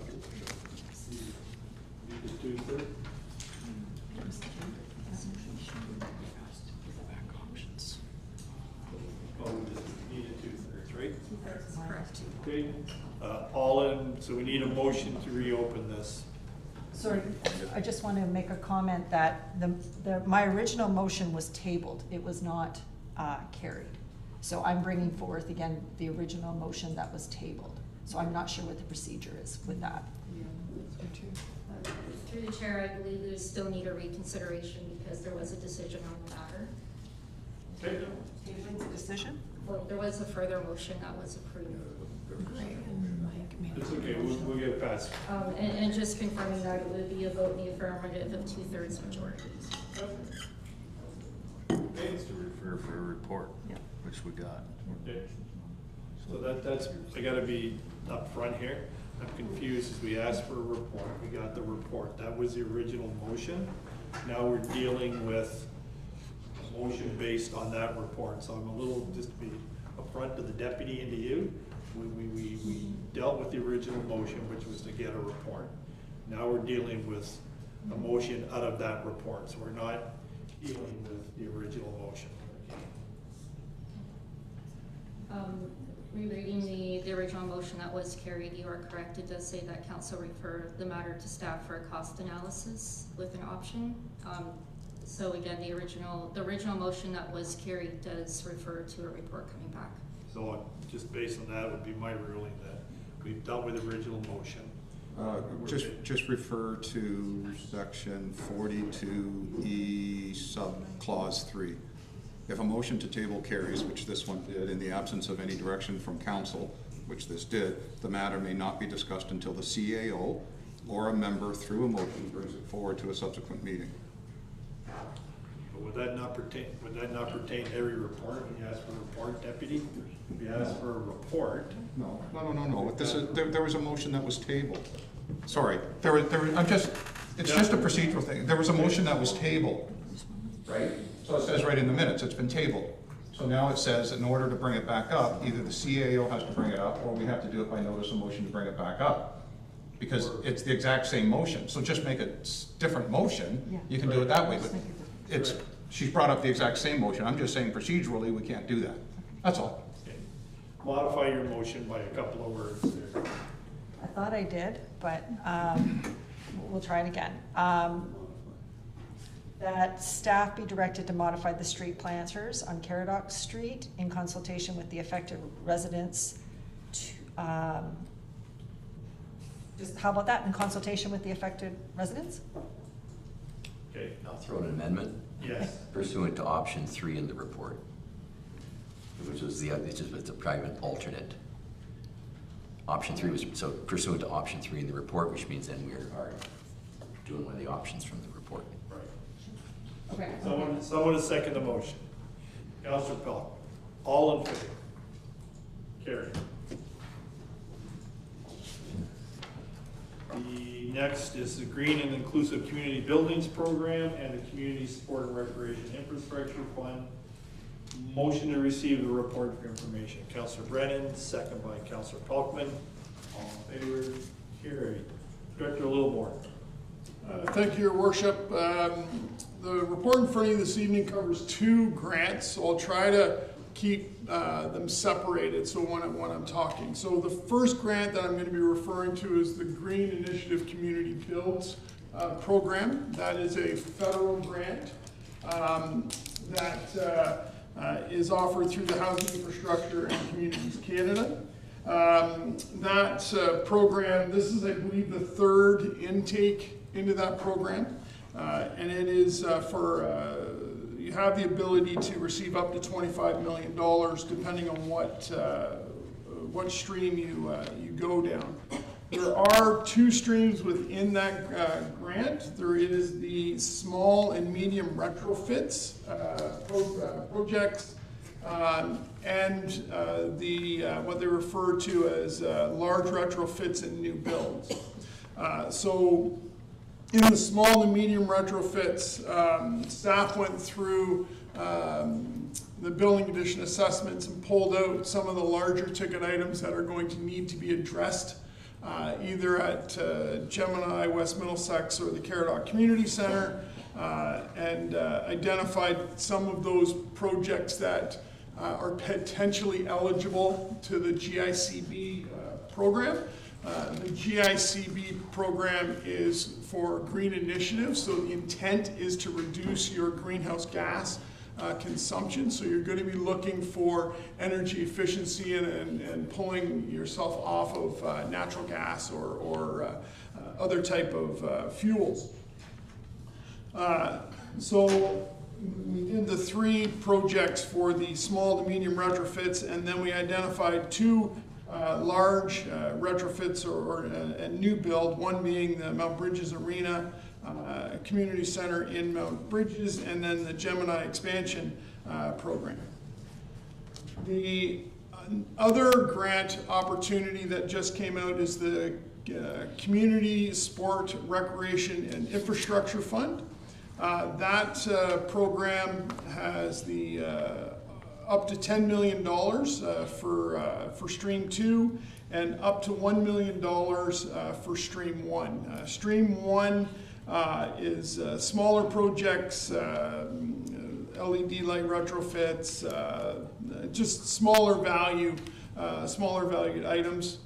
The Stream 2 is up to $10 million, and again, the program itself is more around enhancing existing facilities or spaces and providing recreational opportunities to the community, or maintaining or fixing your existing infrastructure. So the program or the projects that we identified in the CSRIF program stream 1 was for the Gemini Sportsplex, West Middlesex Memorial Center.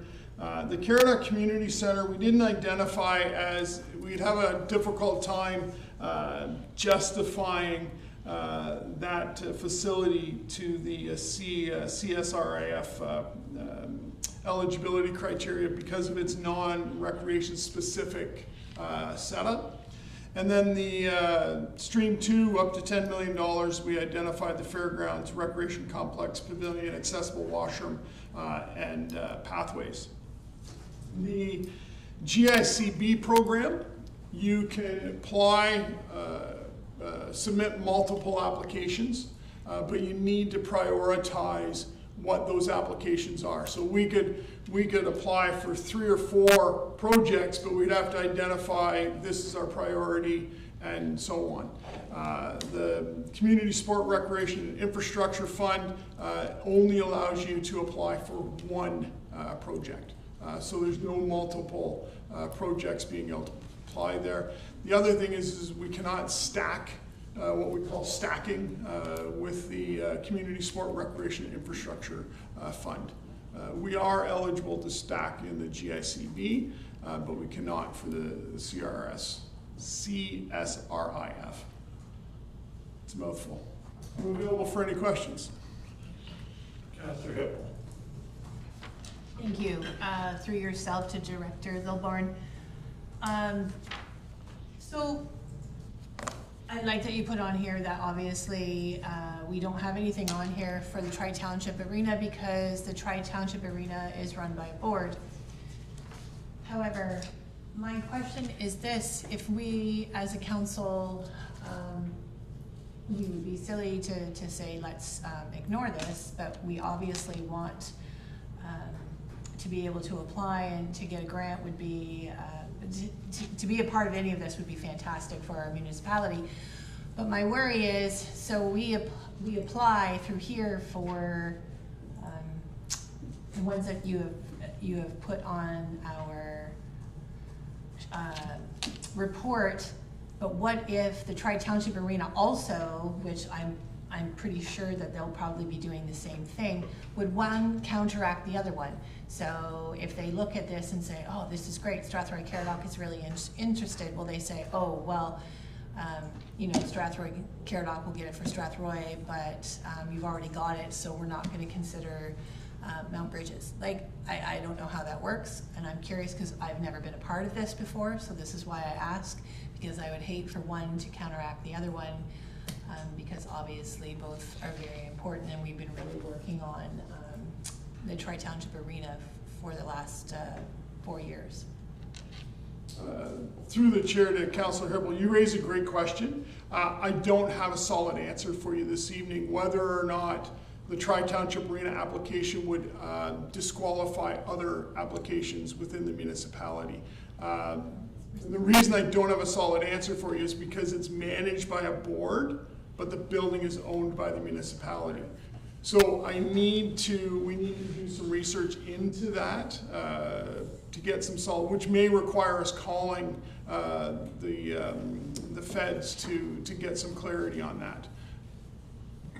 Councillor Hippel.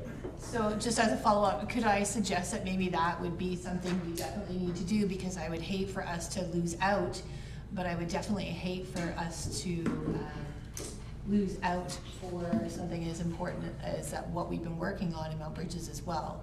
So it would be really great if we would be able to find out that answer, because then we can use those grants for the community as a whole, right? Yeah. Can I piggyback, please, on what Councillor Hippel and I do understand? I know there are board members here from Tri-Township Arena, but this is important. I would like to see us work with the board. I don't think we had discussions, you know, about the writing of the grant. I don't think the board at Tri-Township Arena has the expertise nor the time. I know they probably have the willingness. I'm on the board. I think this is an important grant, and we've spoken to the community in Mount Bridges. And one of the things we've said, if and when grants come, we will apply for them. So the citizens of Mount Bridges, they have a hard time differentiating between Tri-Township Arena Board and the municipality. All they know is there's an arena there that needs help, and we've told them that when a grant comes for something, we will apply for it. So I think we need to, and I understand, I don't want to use the word territorial, but we need to find a way to set aside the boundaries and work with them. And also suggest there's probably a great opportunity to work with our First Nations neighbors, the Chippewa, the Thames, where they may want to do something and partner with us, because it does speak about Indigenous. So all the grants that are out there and all of the possibilities, the one that would affect the community the most was getting dollars to keep Tri-Township Arena go. So I'm going to ask that we find a way to set aside the territorial stuff, and let's find a way. I know they're board members, they can certainly work with them, but that would be my preference. Let's find a way to get dollars for Tri-Township Arena. So I said my piece, Councillor Palkman, and then Councillor Brennan. Yes, thank you, Mr. Mayor. You know, maybe the way to moving forward here so that staff can get to work is to prioritize the Tri-Township Arena for either grant as option number one, and then to choose an option number two for the others. So for instance, in the community infrastructure one, if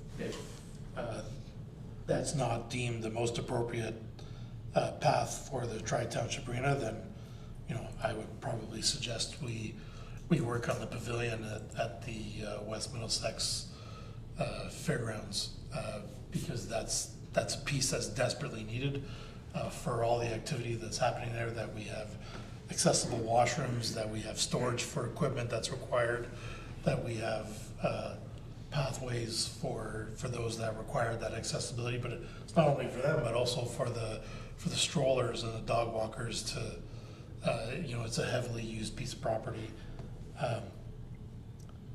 That may be one way of going about it, and then choose something in the green energy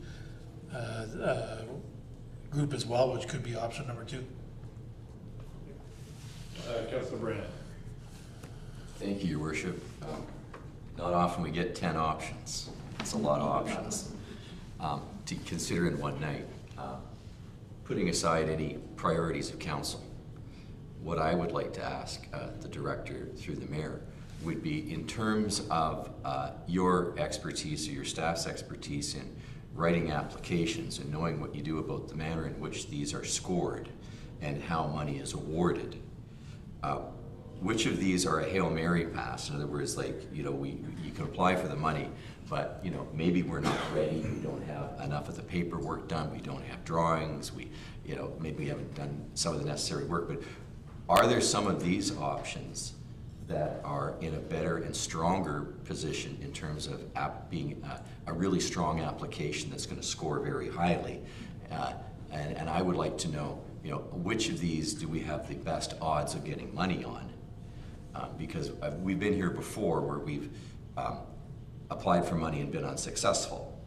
I would want to apply for money and be successful. So we can put our money, and I don't know which ones are long shots, but if there are long shots in here and we want to put our money on them, okay, great, but we should know they're long shots and they have a low chance of success in terms of the manner in which they're scored by the granting agencies. But which one of these are better bets, or are more shovel-ready, or will score higher in the process? And I'd be interested in learning a little bit more about that before we start directing staff as to which way to go. So I want to have the highest chance of getting money, and I'd like to know which of these projects probably has the highest chance of doing that in terms of our readiness. So I don't know if the director's in a position to answer that question, or if that's something that he would have to come back to us with information on at the next meeting. Sorry if I put you on the spot, Director Lowborn. Through the chair to Councillor Brennan, I'll be honest with you, we don't have time to come back with another report. Like, the clock is ticking. If you're asking me which ones are Hail Marys, the new build is a Hail Mary in Mount Bridges. We're not, to get a grant for $25 million, you pretty much need to have a shovel-ready project, which means construction drawings, property ready to go and build.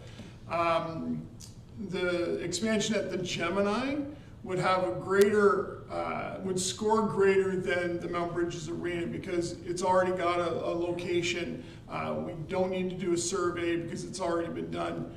But I would also put that as a Hail Mary as well. Because we're not at the stage where we can say we're construction ready. We're just, because we're not.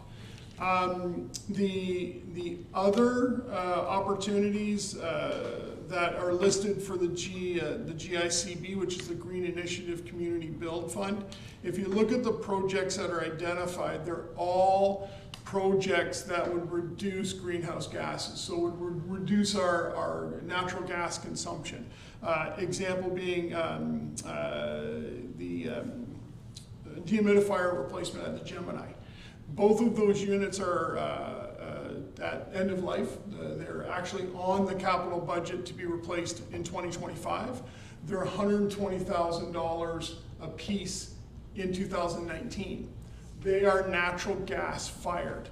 They consume an immense amount of natural gas.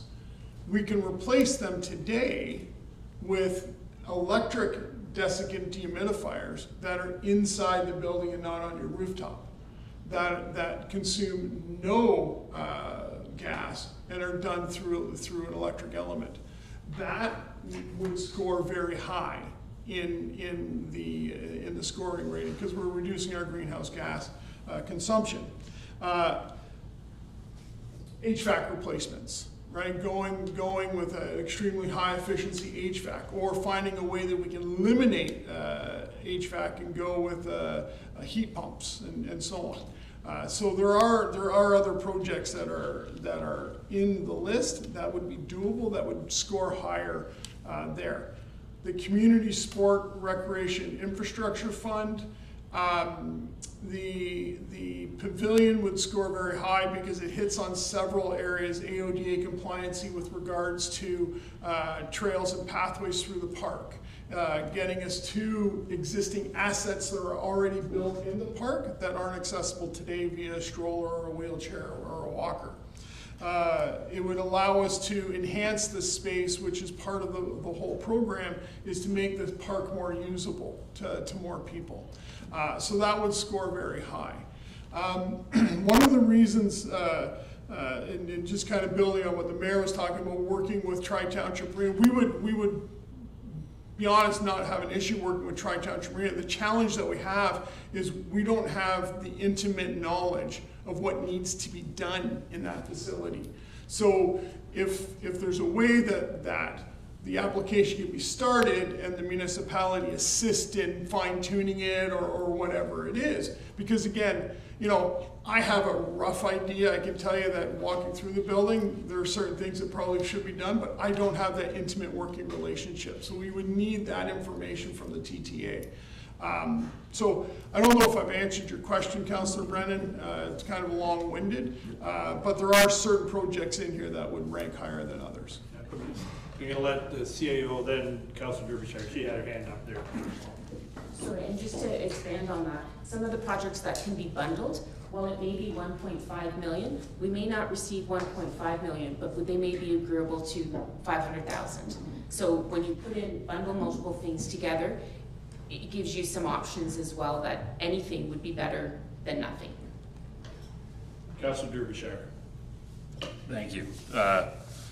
Through you to, I'm gonna say everybody, but the Tri-Township Board, I believe we have to do something different here if we want to get this done. Obviously, they're not ODA, whatever that, we're not compliant whatsoever anywhere there.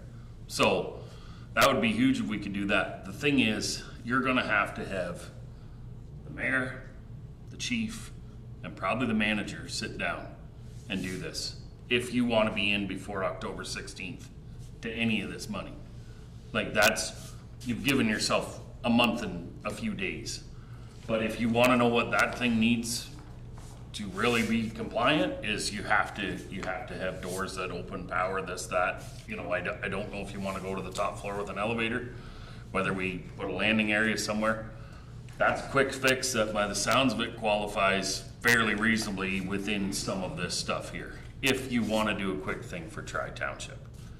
The other question that I did have was I saw where it said that municipalities are only available to 50% of the funds for stuff like that, whereas the Indigenous group is 90%. So that's maybe where, when we look at Tri-Township, it might be worthwhile trying to get together that way. Yeah, thanks. Just saying, go to Councillor Wilsey, but I'm sorry, this one that the mayor feels strongly about, because when I read the verbiage regarding the GICB, it talks about just that. Councillor Derbyshire, it talks about making buildings AODA accessible, sustainable, and when it talks about eligible applicants, include provincial, territorial, local governments, and Indigenous organizations. So, Councillor Wilsey, and then Councillor Hippel. My question, we've all talked about the grants we can get, and these grants only cover half of it.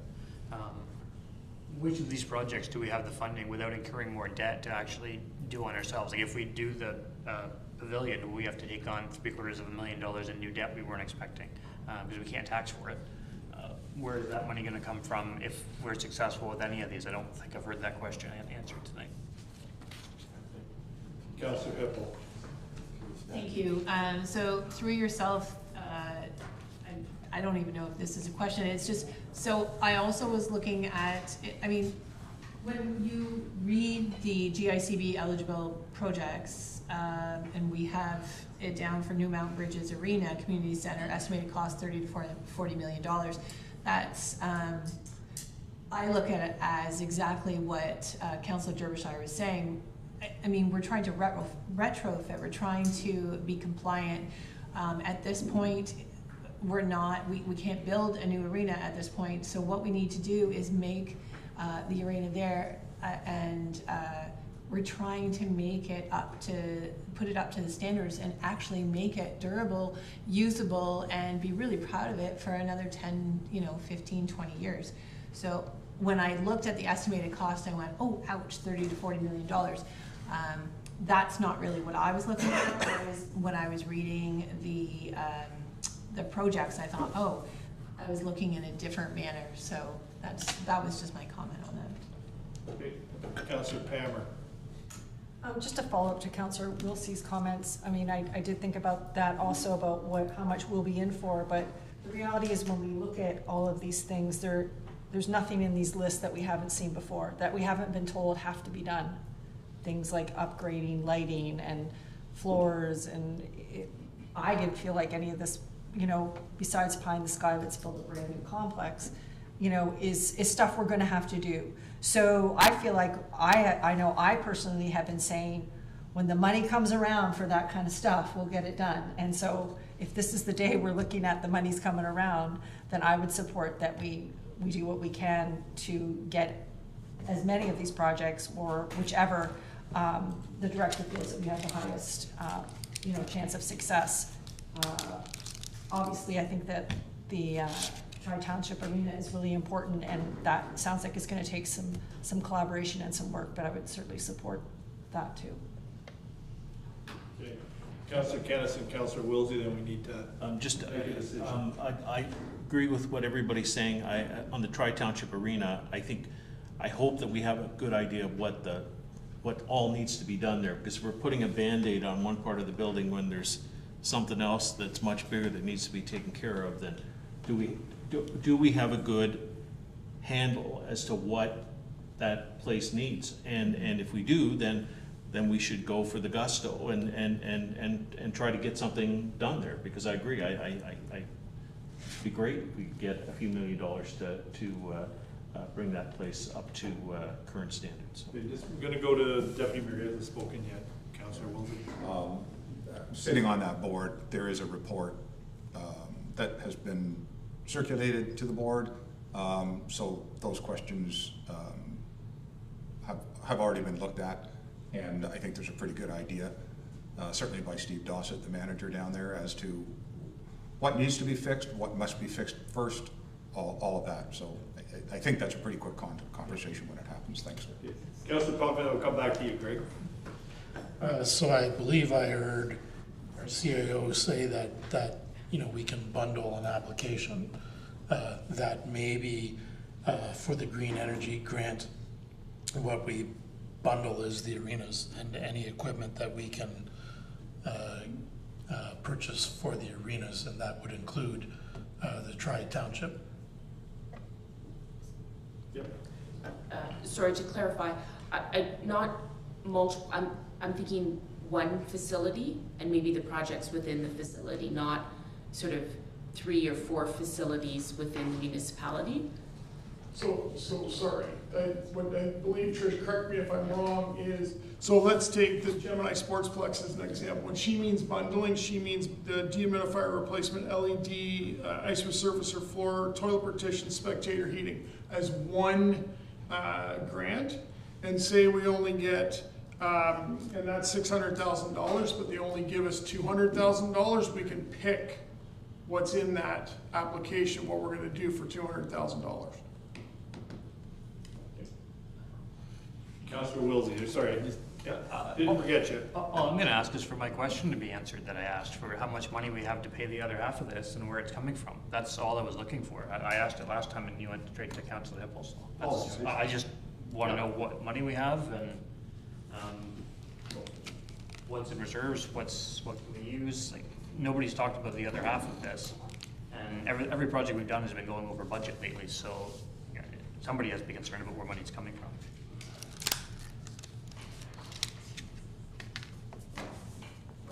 I've got an answer, I'll let somebody answer. Yeah, Director Dakin. Through the chair to Councilor Mosey. So I would say, given the fact that we really can't stack on, I think it's the green infrastructure. The green. Community sport and recreation. Okay. You can't stack on that one. So if we're using that, we're kind of going on our own, in which case we're depleting reserves. We're probably looking at loans. So you're right. I think there's not a lot of money, but on the other hand, without the grant, we'd be looking at a bigger loan, I guess is the way to look at it. So we gotta take that into consideration. We're the ones where we can stack. So we do have the gas tax, which is now the community building infrastructure fund or whatever it is. We have access to being able to stack sort of the grant or gas tax money against some of those. So in which case, if we were to go with some of those projects, we wouldn't necessarily need to look at reserves and loans, but we could look at using some of that. But obviously with the ones where you can't stack any other grant against, then we're back to square one. And as Councillor Pammer pointed out, these are projects, a lot of these projects are already on the books. So this reduces what we would have to spend. But that's not necessarily saying that we should be using those funds, because once you use, as we all know, once we use the funds from a reserve, those are gone. So if there's stuff that just comes up after the fact, then we're up against it again. Okay. Can you take the chair for a minute, Deputy Mayor? No, I can't use. Don't get me on the procedure.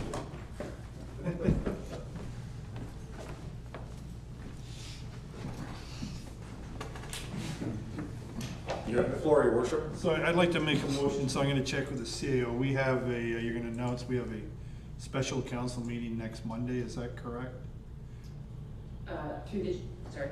Yeah, absolutely. Through the chair to the mayor, we have our strategic priorities committee meeting on Monday, regular scheduled meeting, where we will be having a budget report coming forward for discussion. So I may ask to hijack 15 minutes of that meeting to bring a motion that we refer this motion until the strategic priorities in order to give the Director of Community Services time to consult with Tri-Township Arena board, whether it's the manager, Steve Dossett, or the board chair, because we don't know, A, if they have a complete report. I think they do.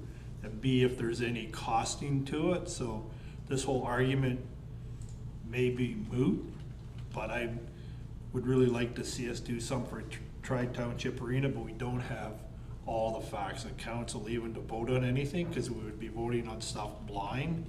So I'd just like to bring a motion to refer this to the strategic priorities. I know you're gonna lose a couple of days, but yeah. If I may ask, through the chair to your worship, if I could ask a question, would you like to see it broken down how I have this report, so GCIB grant, what may be eligible, what, because I know that TTA has a building condition assessment, and I can work with the manager there, and we can do the same inflationary numbers that I used for my report into that report. How quickly do you need that, CAO? Eugene? Yesterday. We'll have to have the agenda by Thursday. Okay. So it's Tuesday. When I'll look at the procedures, the chair can add an item to the agenda. I'll get it to you as quickly as I can. Perfect. I would like to bring that motion just to refer it. Councillor Pammer. Yeah, so just a friendly amendment, because I think we also have to deal with all the other items. Right. And if we could deal with that, the other items also on Monday. And I would like it if the director could come back with some prioritizing or some sort of scoring of where you think, as Councillor Brennan was saying, we have the best chance of success compared with priorities. Because quite frankly, I don't know how we'd make a decision like this with this information tonight. It would be really difficult. Yeah. Councillor Brennan. I concur with Councillor Pammer. What I would like to see is from the director, his recommendation for the pathway for the highest probability of getting the most money. That's what I want to see, and that'd be the basis upon I would make a decision, irrespective of which project it's connected to. If we have a pathway of high probability to getting a lot of money, that's what I want to apply for. I don't want to apply for a low chance, long shot where we miss our opportunity to get any money.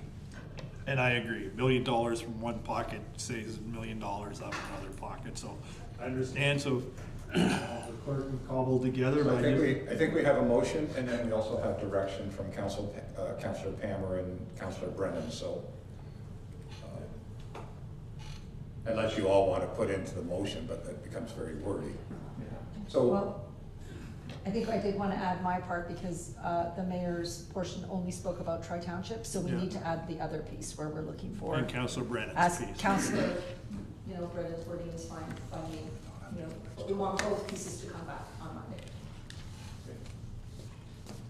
Do you want to read a motion? Yes. Probably a good idea. Thank you, Chair. So again, this is what I've heard. So with both of those pieces, that report CS 2024-32, we referred to the September 9th strategic priorities meeting to give the Director of Community Services time to confer with Tri-Township Arena representatives. And further, that the report prioritize the proposed projects for best chance of success. Hey, I'm okay with that. Motion on the floor, seconded. Councillor Kennis, all in favor? Motion passes. Oops. Somebody wanted one across the floor? There you go, Chief.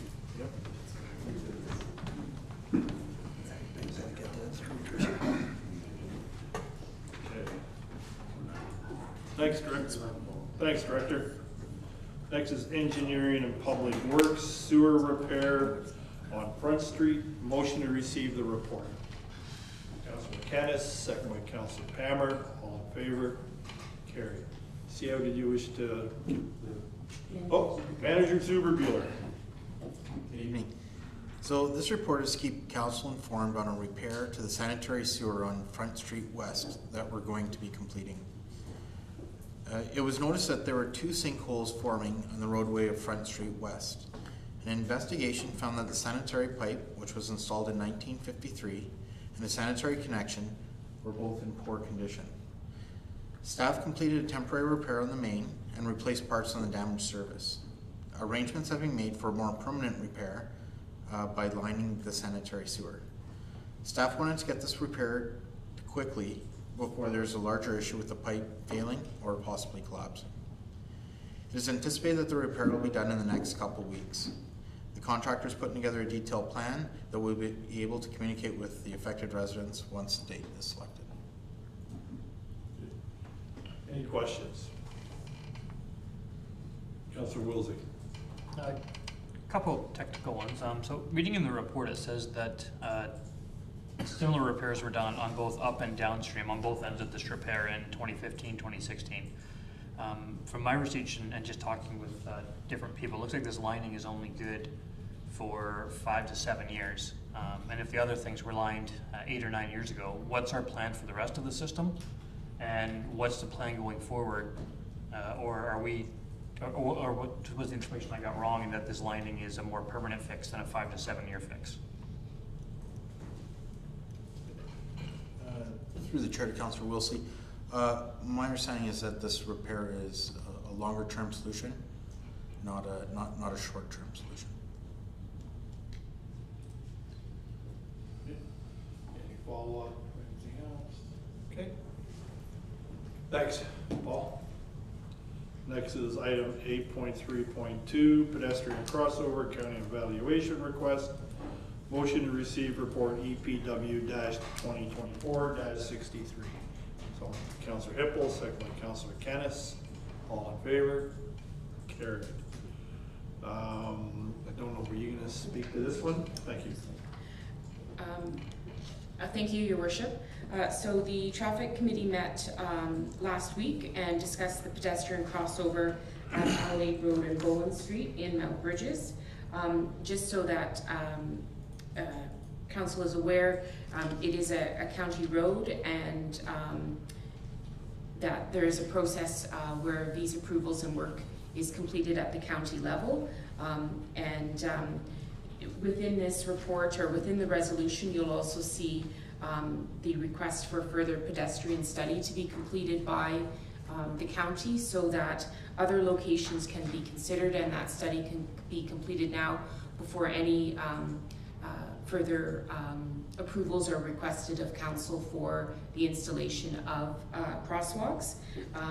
And the one thing I did want to make note of, council did make a resolution excuse me, in January of this year allocating 200,000 towards a crosswalk.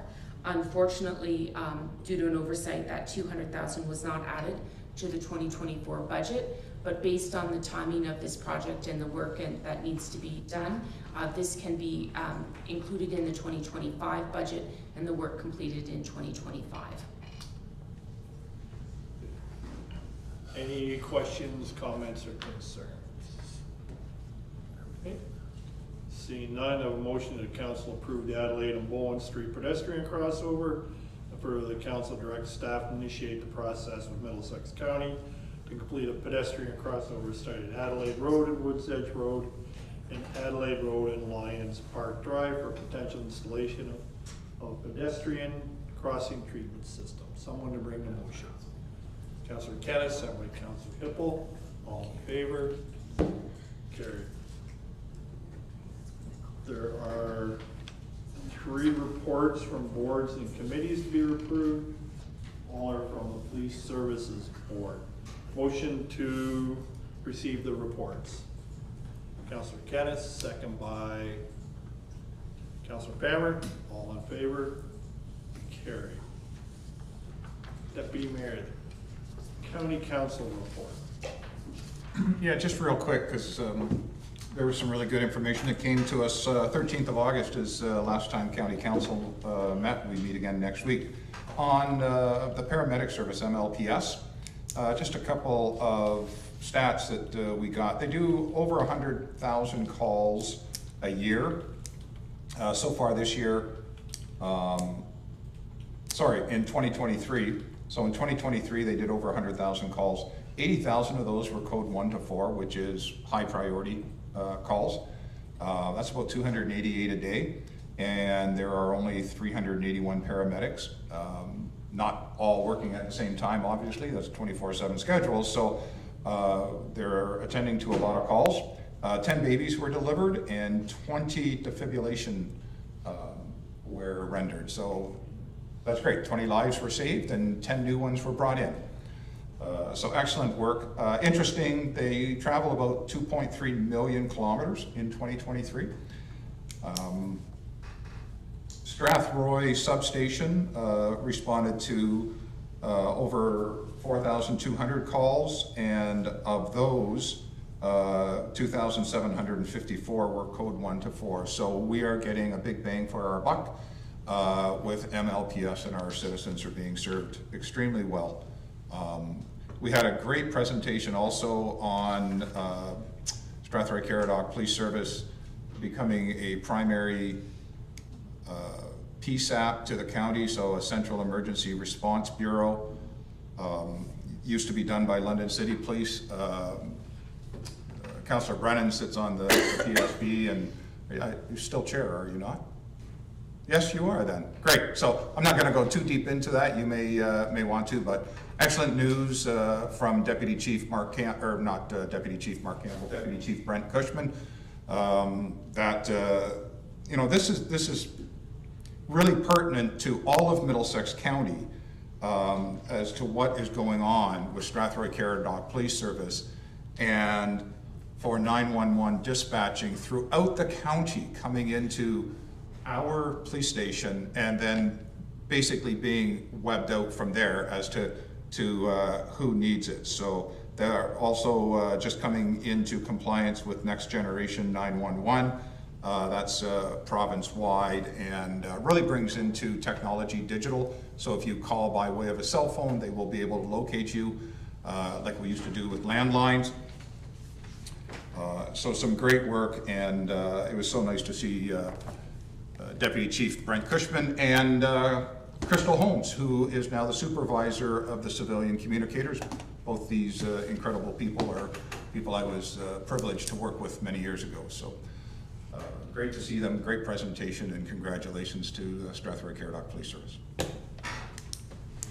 Inquiries and comments by members. We'll start with Councillor Hippel. Thank you. I had two things. The one thing I wanted to, well, they're actually slightly connected, but the first one is traffic on Head Street. And school is starting tomorrow. Woohoo! There are so many people in our municipality. But as I say this, one of the biggest concerns last year, and I've been talking to a lot of parents and even a couple of business owners that live in the area of Clarence and Head Street. Very, very difficult for those kids, even though there are signs, the yellow signs that says school, that be aware of your driving. As we get bigger in this municipality, we get more traffic, and more traffic frustrates people because they want to get to places quicker, and when they can't do that and they see people trying to cross the street, they ignore that, don't see it. I'm not really sure what they're doing, but in many instances, kids there's been near misses. Obviously, they haven't been in school for the last 2 months, but it always concerns me moving forward. So I'd like to put that somewhere in the back of someone's mind, a traffic committee or something, to just take a quick boo at that. But moving forward, I was just going to say, we have gotten an incredible amount of students and teachers and staff starting school tomorrow, although some started today. And I'm asking all the people out there that are driving, you haven't been on the roads with kids and all the extra traffic in the last 2 months, but you will be coming up. Slow down, take a look, and please be thoughtful in your driving habits and patterns, and be aware, and I don't know, maybe even wave to the kids because you're all happy they're all going back to school. But I wish everyone the best for their first day tomorrow, And that's it for me. Councillor Canis. Just adding to Councillor Hippel's talk about school returning, it also seems to be you can't get there from here season has started, and the bridge on Caradoc Street is closed for a month. Front Street is being cut up and down Arthur Street. There's also the drains going into Strathroy Crossing. I tried to go to Canadian Tire this morning. You can't turn in from Adelaide, so you have to go around.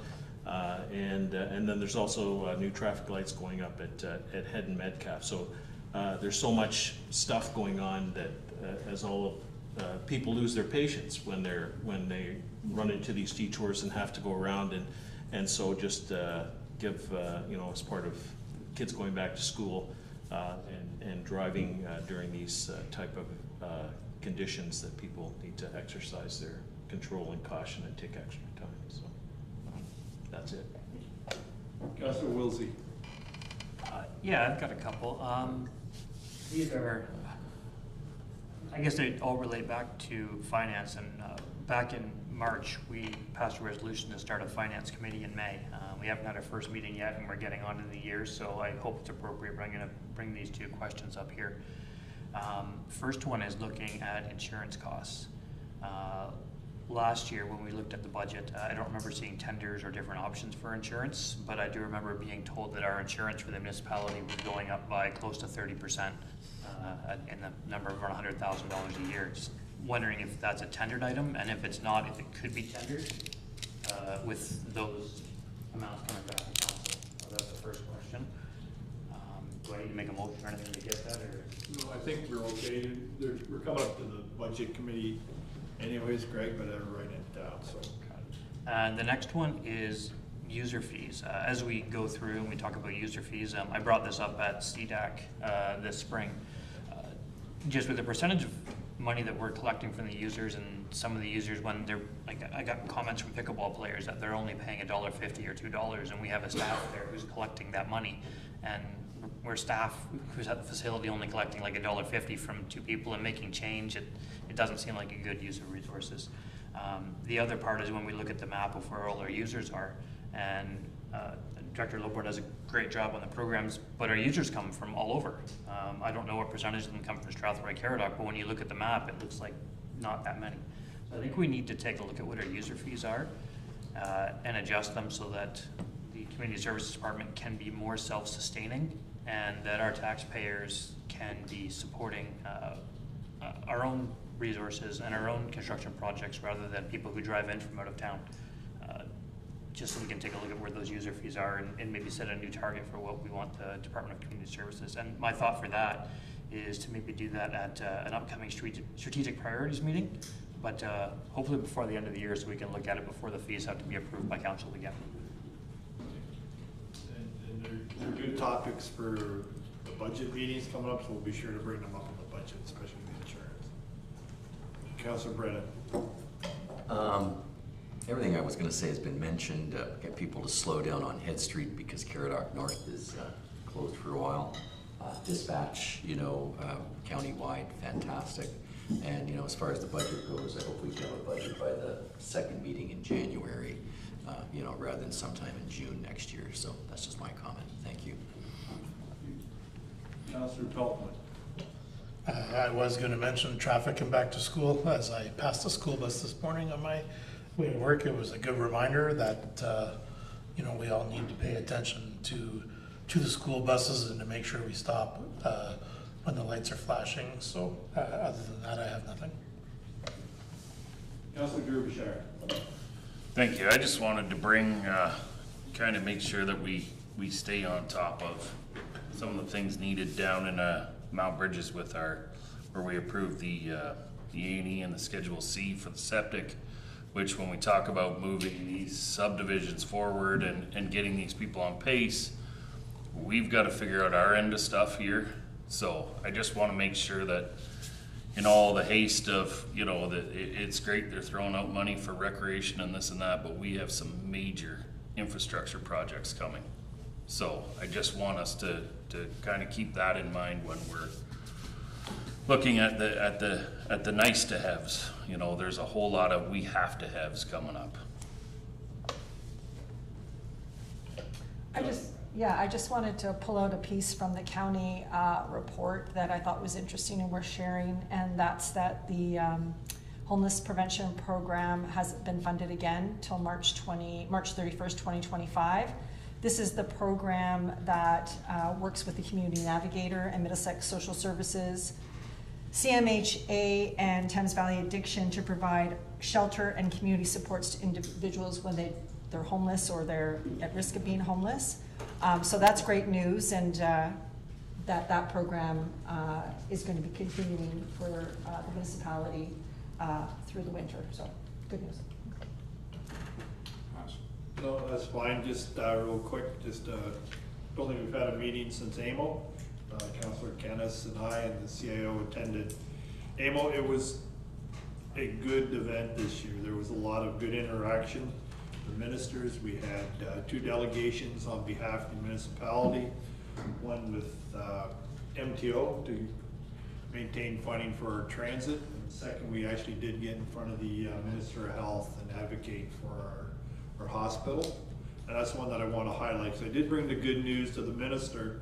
You know, they sit there and they hear bad news all day, but I did want to bring the good news that our community is doing for the hospital. For the MRI, I was able to brag about the 2 very large donations that came from the public, one from Jim Gray and the other from Marilyn Buttery, but it also able to bring forward the fact the municipality has done their bit by donating land that I believe is going to realize a larger profit. So it's good to bring good news to someone like the minister, because they'll remember us for that rather than just going with our hand out, but did ask for continued support for rural hospitals. And but one word she did mention is what we could do, and there's conversations about whose responsibility is medical care, health care, and most certainly in terms of taxation, it is the province.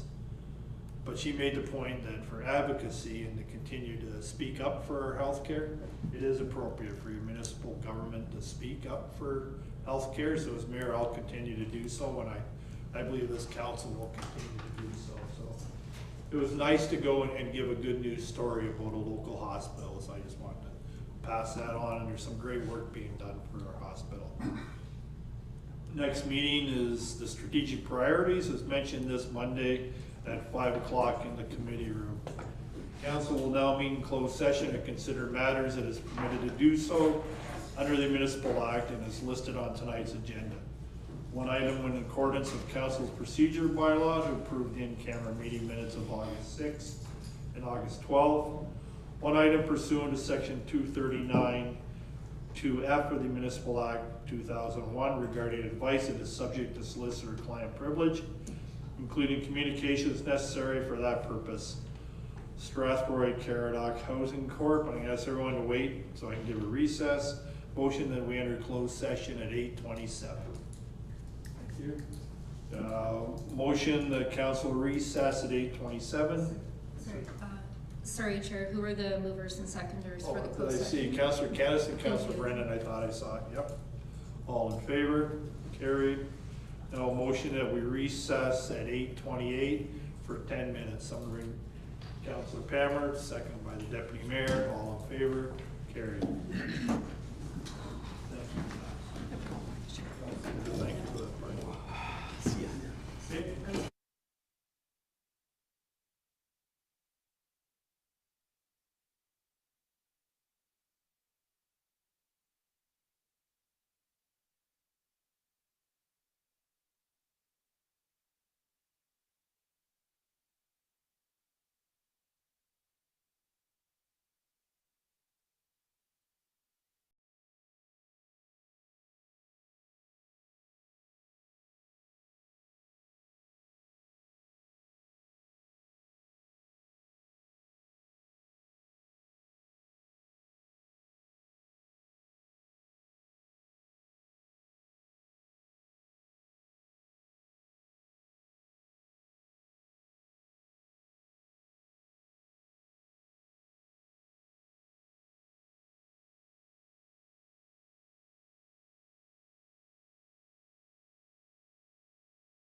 AGM. We're back. Motion that open session resume at 9:26 PM. Councillor Hippel, second by Councillor Wilsey, all in favor, carried. Council met in closed session to consider matters that is permitted to do so under the Municipal Act, as listed on tonight's council agenda. The following items were considered during the closed session. One item in accordance with council's procedure bylaw to approve in-camera meeting minutes of August 6 and August 12. The meeting minutes were approved. One item pursuant to section 239(2)(f) of the Municipal Act 2001 regarding advice that is subject to solicitor-client privilege, including communications necessary for that purpose. Strathroy-Caradoc Housing Corporation. Council received advice from legal counsel. Further direction was given. Motion that the direction given in closed session be approved. Deputy Mayor, second by Councillor Kennis, all in favor? Carried. Now move to the consideration of bylaws. You have 4 bylaws: bylaw number 8324, bylaw number 8424, bylaw number 8525, and bylaw number 8624. Motion that those bylaws receive first, second, third, and final reading. Deputy Mayor, second by Councillor Kennis, all in favor? Carried. Motion that we adjourn at 9:28. Deputy Mayor, second by Councillor Wilsey, all in favor? Carried.